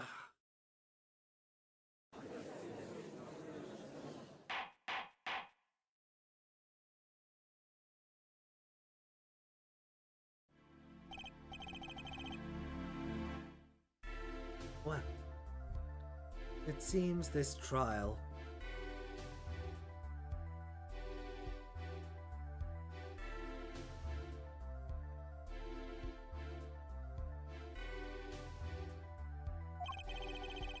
has taken yet another turn.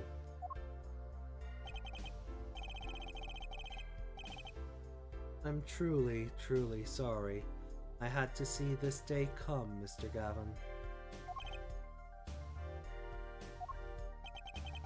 Mr. Gavin? Mr. Payne. Yeah. Yes, Your Honor. The prosecution will continue its investigation. As for Mr. Phoenix Wright, the defendant, he is hereby cleared of all suspicion. What? Believe me when I say that I don't believe this is happening, Mr. Gavin. But I'm afraid circumstances call for me to issue a warrant for your arrest. Immediately. Objection!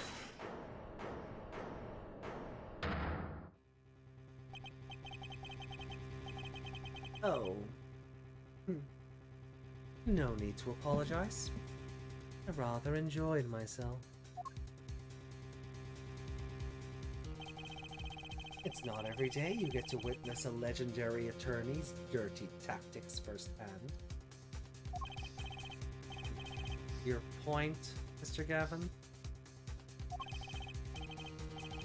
Frankly, Your Honor, I'm shocked. that a person of your caliber would be taken in by such a low-grade parlor trick. Excuse me? The defendant is cleared of all suspicion. This is hardly the time for jokes, Your Honor. Mr. Wright hasn't proven anyone's guilt or innocence here. What he has done is use illegal evidence to put the blame on someone else. And not just anyone else. Me. But me, his own defense attorney. Illegal evidence? Objection! Let me ask you, Mr. Gavin. Is there still any reason, at present, to suspect me of wrongdoing? Of course. This bottle, for instance. Bottle of grape juice. Mr. Wright, the bottle of grape juice Mr. Wright was drinking. How do you intend to explain away the fingerprints on the murder weapon? Not just any fingerprints. Am I right, Mr. Payne? Actually, yes. The fingerprints on the bottle were, upside down. I seem to recall this being an issue earlier. The court and this case demand an explanation. I can think of only one reason why one would hold a bottle upside down. And that is to hit someone at the bottom of the bottle. Well, Your Honor?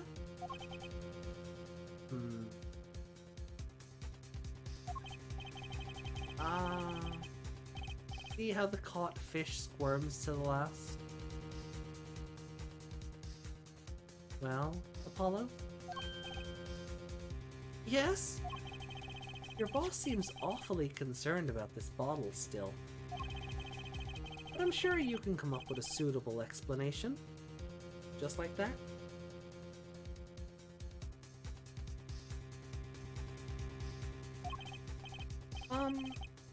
Yeah. Just like what? Why would anyone grab a bottle upside down other than to... Don't let him trick you into thinking his explanation is the only legitimate one. Is there really another? Take another look at the court record. I believe you'll find a simple answer there. In plain sight. How about you just say the answer in plain words?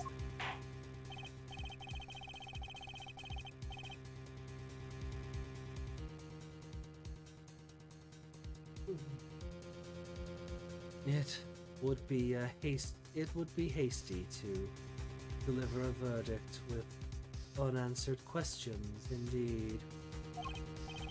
Well, Mr. Justice,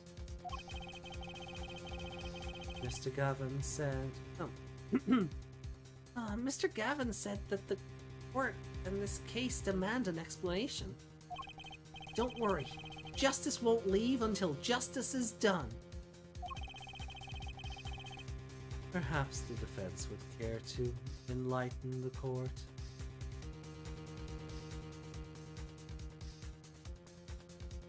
No, Apollo, this is a tutorial level. They have to be tricksy. What evidence do you have to explain why the fingerprints on the bottle are upside down?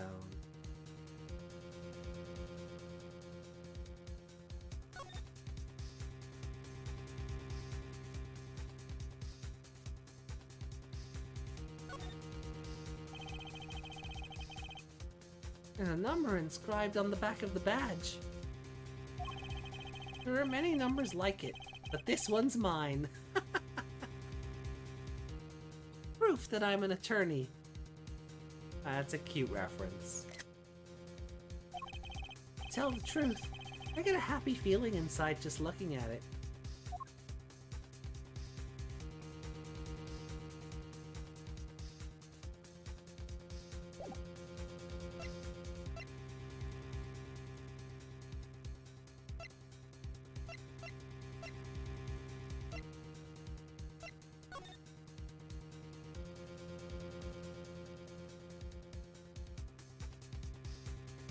Oh.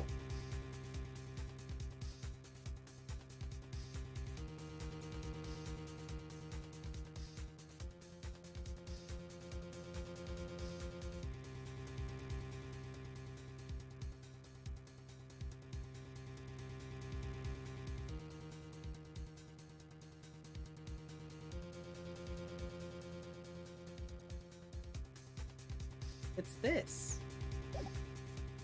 The bottles are right there, so he's just reaching into the crate and pulling them out. There's no real rhyme or reason to his actions, I think. Take that! Oh, shit. I was right. Okay. It's actually easier to show you than explain, Your Honor. Place that bottle on the floor next to your chair. Excuse me? On the floor? Yes, now reach down and pick it up. Without getting out of your chair. Ah! See? You naturally go to pick the bottle up by its neck. With your fingers upside down. Look at this photograph! Taken on the night of the murder.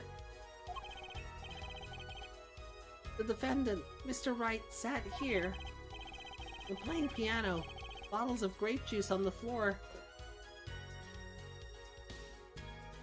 To the side of his piano bench. He would have naturally picked up the bottles upside down several times. Oh, I can't believe it was that simple. Recall our dinner that evening, Kristoph. I was drinking my usual juice then, too. Basically, you used the bottle on the table to do the deed. Then you must have remembered. So you went and picked up one of the bottles from under the piano. And you switched the bottles. You took one of Mr. Wright's bottles and made it look like the murder weapon.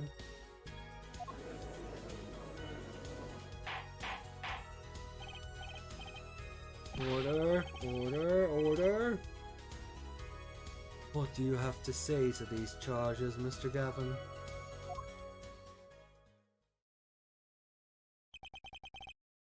Fascinating.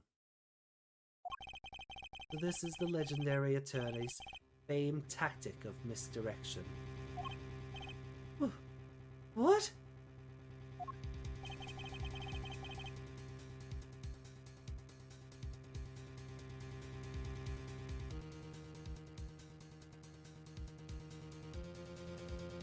You claim that I switched the bottle? Where is your proof? The card is missing from the bottle. There's the proof. The proof? Oh, that's a great sprite. His zoinks! Proof? Well, that's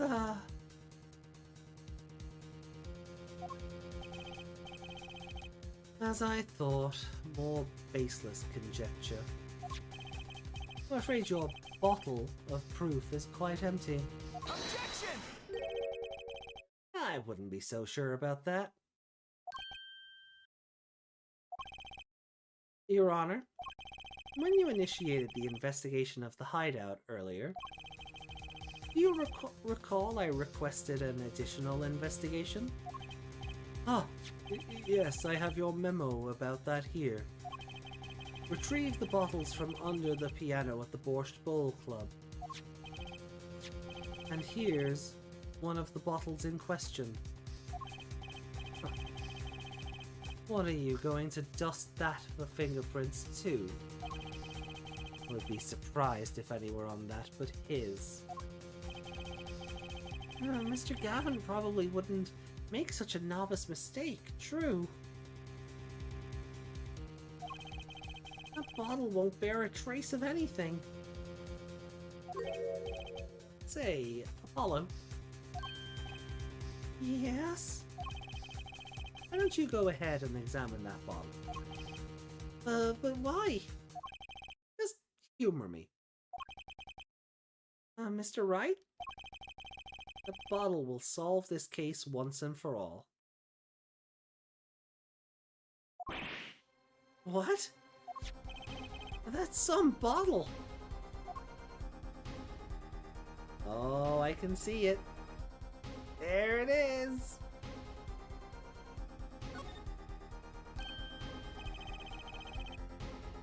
Ah, there's something inside the bottle.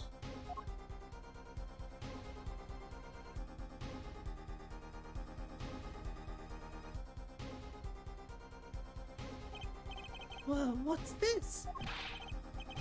God, it can't be. Recall that unpleasant woman's testimony for a moment. Miss Olga O'Reilly? Yes, our little swindling Devochka. That night I planted the card like I was supposed to. And Wright lost the last hand just like he was supposed to. Then Smith searched him.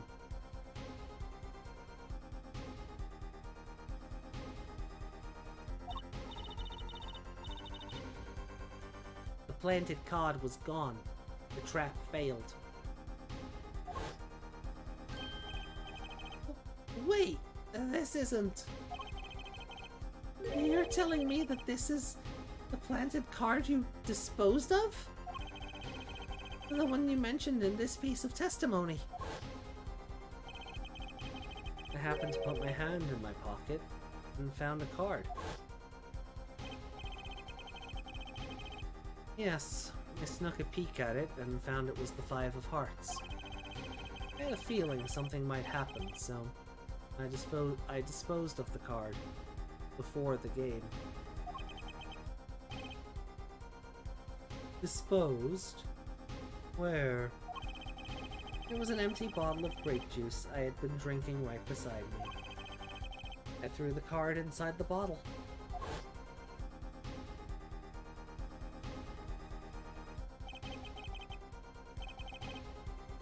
The 5 of Hearts. This is the card. Is Apollo worse than Phoenix, or is this just pressure? Yes. I think Phoenix is game 1 bad. Like, I think Apollo right now is, you know, Phoenix 1-1 bad. Because it's a brand new attorney, the tutorial is treating you like you've never played one of these games before.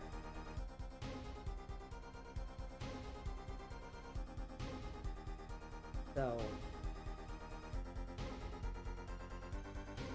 but Apollo has to be dumb so Phoenix can actually look super goddamn smart.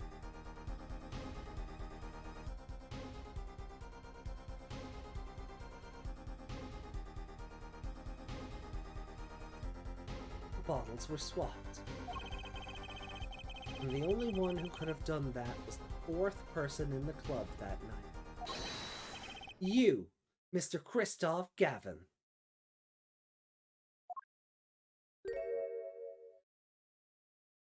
Ooh.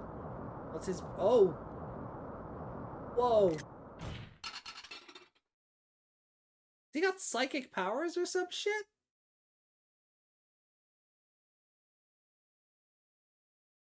Underwhelming,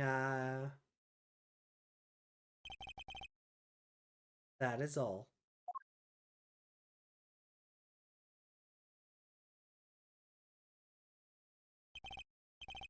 Is this your idea of revenge, Phoenix Wright?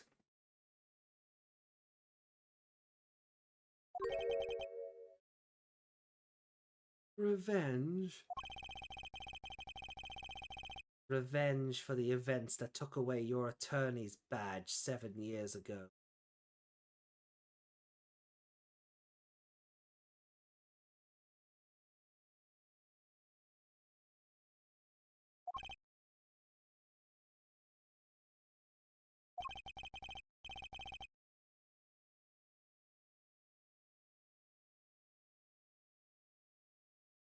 My past is like my logic.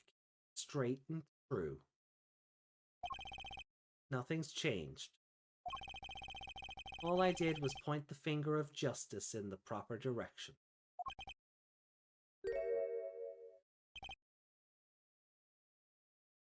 Fine. I'm glad we could have this little tete-a-tete, right?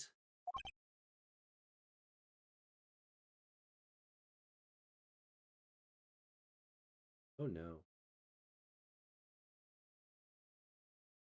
For the record, let it show that I said attorney badge, not... This is insane! What about me? Don't I get to prosecute anybody?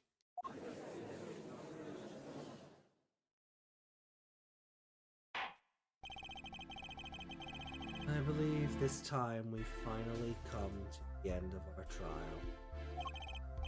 Mr. Payne, do you have a report for us on Kristoph Gavin? Yeah, he's admitted everything. We're processing his arrest now. Let's see.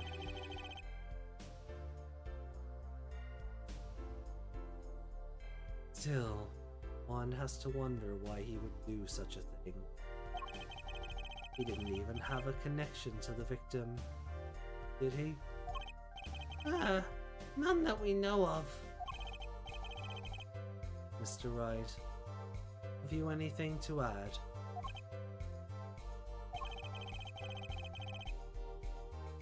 I'm afraid I can't shed any more light on the matter. About this victim, Mr. Shady Smith. His occupation was listed as traveler. An odd profession to be sure, and that's all we know about him.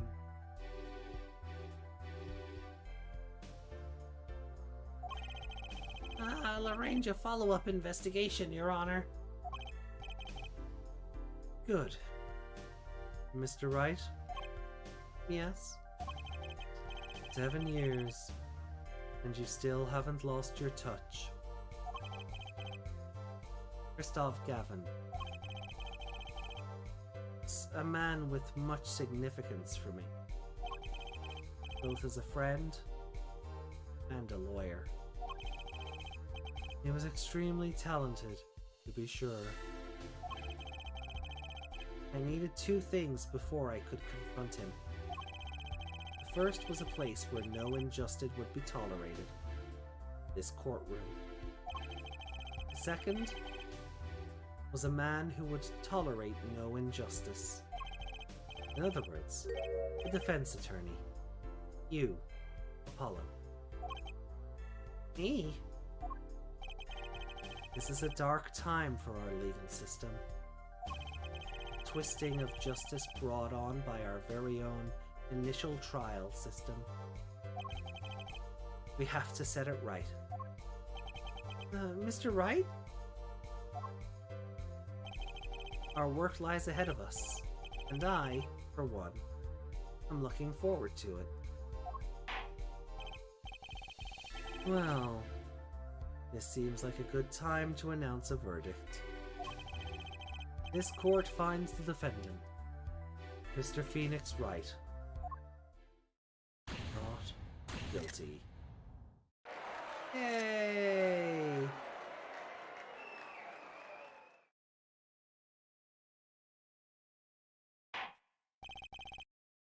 Court is adjourned.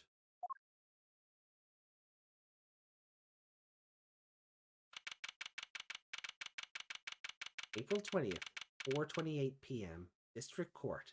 Defendant Lobby. Thanks, Apollo. Look at you dancing in the court confetti. Almost like I planned that.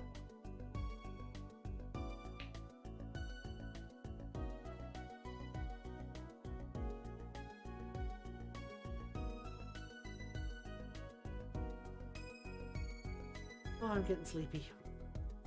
Thanks, Apollo. You came through, just like I thought you would. I'm pretty sure I didn't do a thing in there. It was you who ordered the killer. I couldn't have done it by myself. You sensed it too today, didn't you? Your ability? Ability? Yes. Sensitivity I lack. You'll come to understand it soon enough. Wait. Wonder if he means... I have one question for the witness then. You say you saw the moment the defendant hit the victim. Is this true? Of course it's true. Weird vibe I'm getting. What was that, Mr. Wright? You'll have to find the answer to that question yourself. Answer. Right. He was full of questions without answers. Most of them about Mr. Gavin. What possible reason could he have had to commit murder? Perhaps you'll learn that in the days to come. Huh?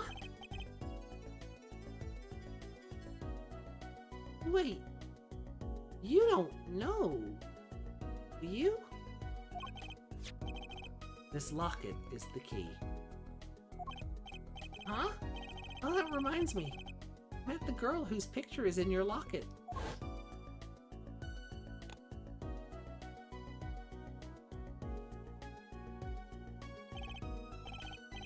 Your daughter, right?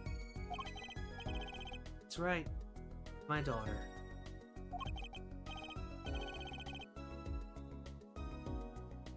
You know, you were right about this locket. Huh? I took this off his neck the night he died. But it looks like our dear Russian scam artist saw me. And the truth is, this locket really did belong to him. Wait, that's perjury! You testified! You said that locket was yours! I said no such thing, actually. Huh? I merely said that it was a locket with my daughter's picture inside. A subtle distinction, but distinction nonetheless. And it's the truth. Wait, but then... why? Why was the victim wearing a locket with a picture of your daughter inside it? Sometimes the straightest path to the truth isn't the best one. Give it time. You're still just getting started with your career. Speaking of which, you may be out of a job. I work for Gavin Law Offices after all. Still can't believe I just saw Mr. Gavin get led away in handcuffs. Hello? Yes? How about coming to work for me? Huh? You mean at the Wright & Co. Law Offices? I mean, there's not a single attorney in my generation that doesn't know it.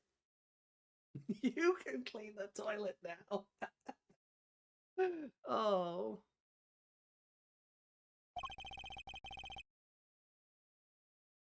Can't imagine that to be true, but... Wait, but didn't you... You're not a... Oh, I turned in my badge, yes. I'm not an attorney anymore.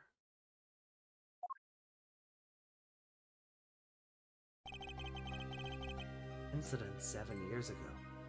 Oh, that incident 7 years ago. Legendary trial. And at the middle of it all was one man, Phoenix Wright,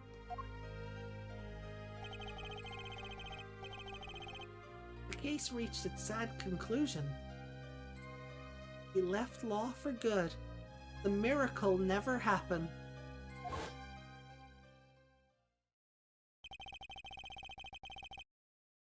You ever thought about coming back to the courts?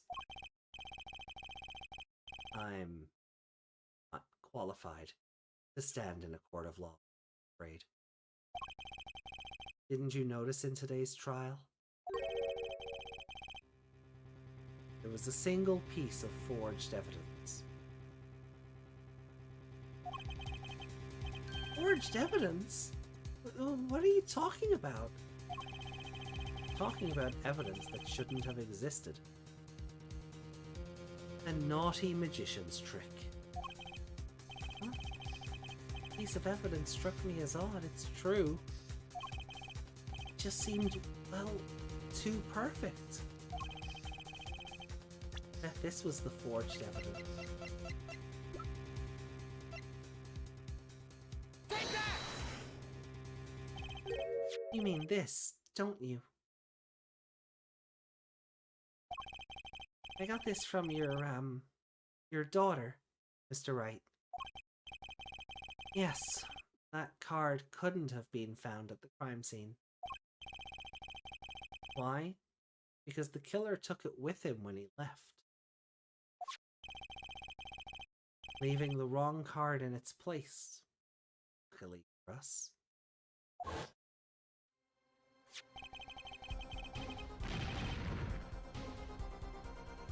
Court can't accept this evidence. It's a fraud. A fraud? How can you be so sure? I would think the only person who could claim it was a fraud would be the one who took the real card from the crime scene. The real killer.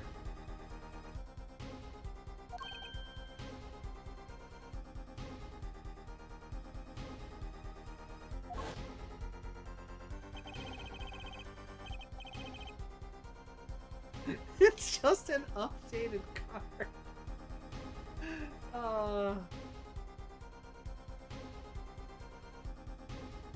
My verdict was already handed down 7 years ago.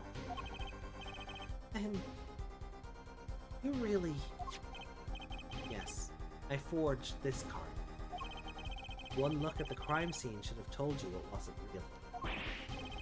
But you can't do something like that and call yourself an attorney. Who's calling themselves an attorney, Apollo? So it's true. The rumor is true. 7 years ago. None of that matters much now, does it?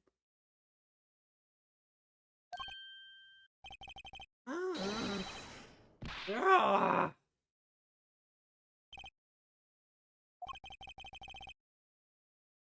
I punched him.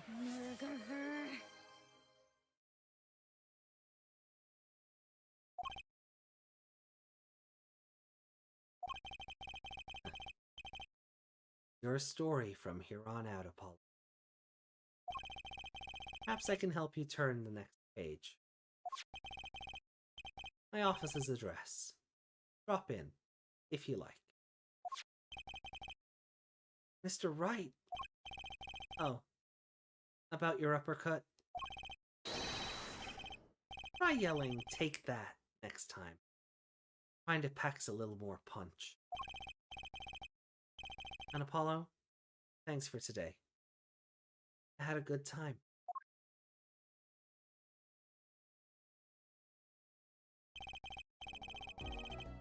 With that, the Wright walked out the door. That's how my first trial ended. A lot of mysteries went unsolved.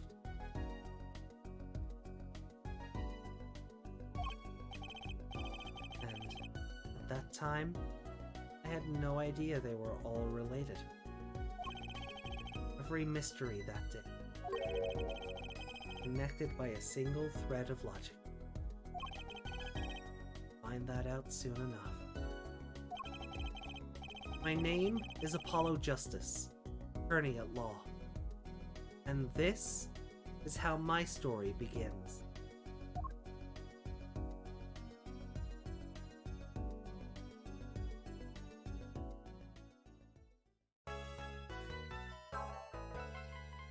Turnabout Trump awarded. Yay!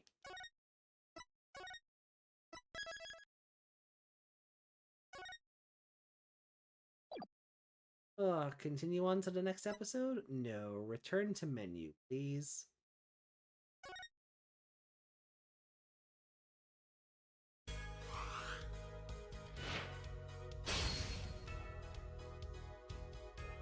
Well, well.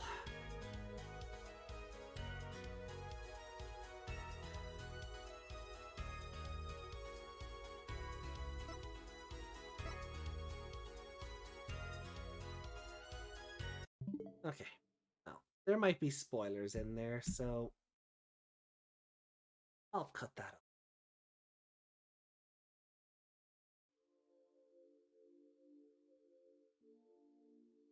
But I think that is where we leave it for this morning as it crawls up to 6 a.m. Yeesh, I thought it was going to be a tutorial level. I didn't expect it to go 5 hours. Christ almighty.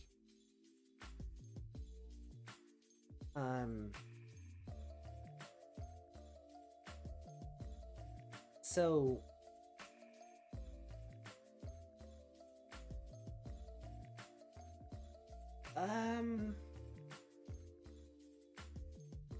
yeah, very interesting start to the game. Excited to see where it goes, for sure.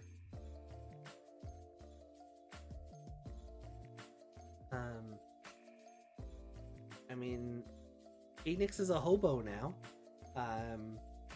He definitely seems a lot smarter and cunning than the Phoenix we knew, for sure. Definitely seems like he's got a lot more going for him in the game. So really curious to see how that works out and how it helps spur on Apollo as his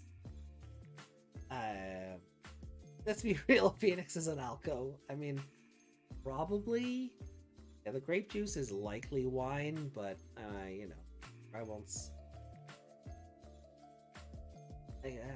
I'll look into the Japanese version of it later when I don't have to worry about spoilers, but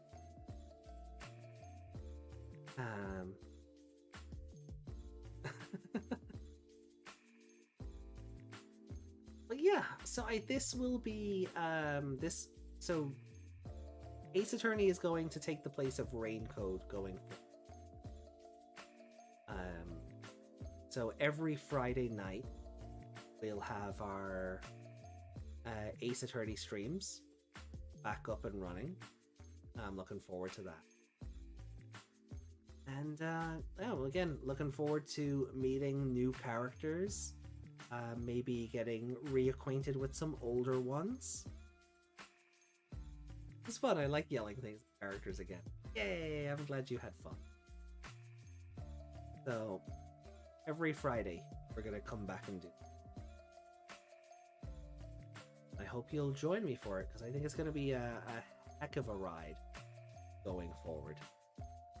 Again, I've never played Apollo Justice. Everything is brand new to me.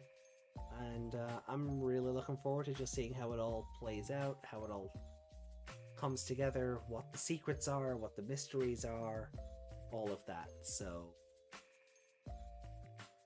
making me want to play the original trilogy, but I think it's still a little bit. I mean, we were joking about the original trilogy, you know, when everybody was giving out to Phoenix. So it's like, yeah, like it's still a bitter.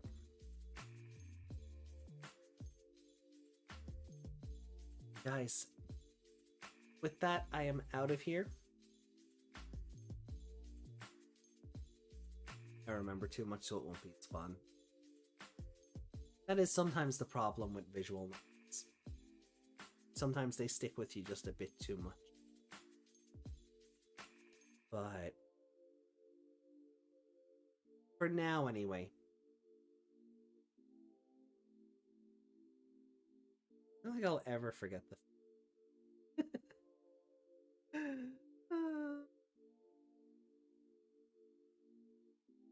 Alright. Guys, much love. Tomorrow or later today, since it is Saturday now, we'll come back to Final Fantasy VII Rebirth. Much as it pains me, we're gonna redo it all. We're gonna redo everything that the stream earlier took away from. 30 minutes more and you can make a sunrise stream. Nope, that's not happening. I'm getting out of here.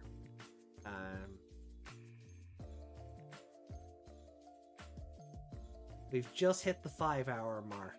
It's a minute and a half till 6 a.m.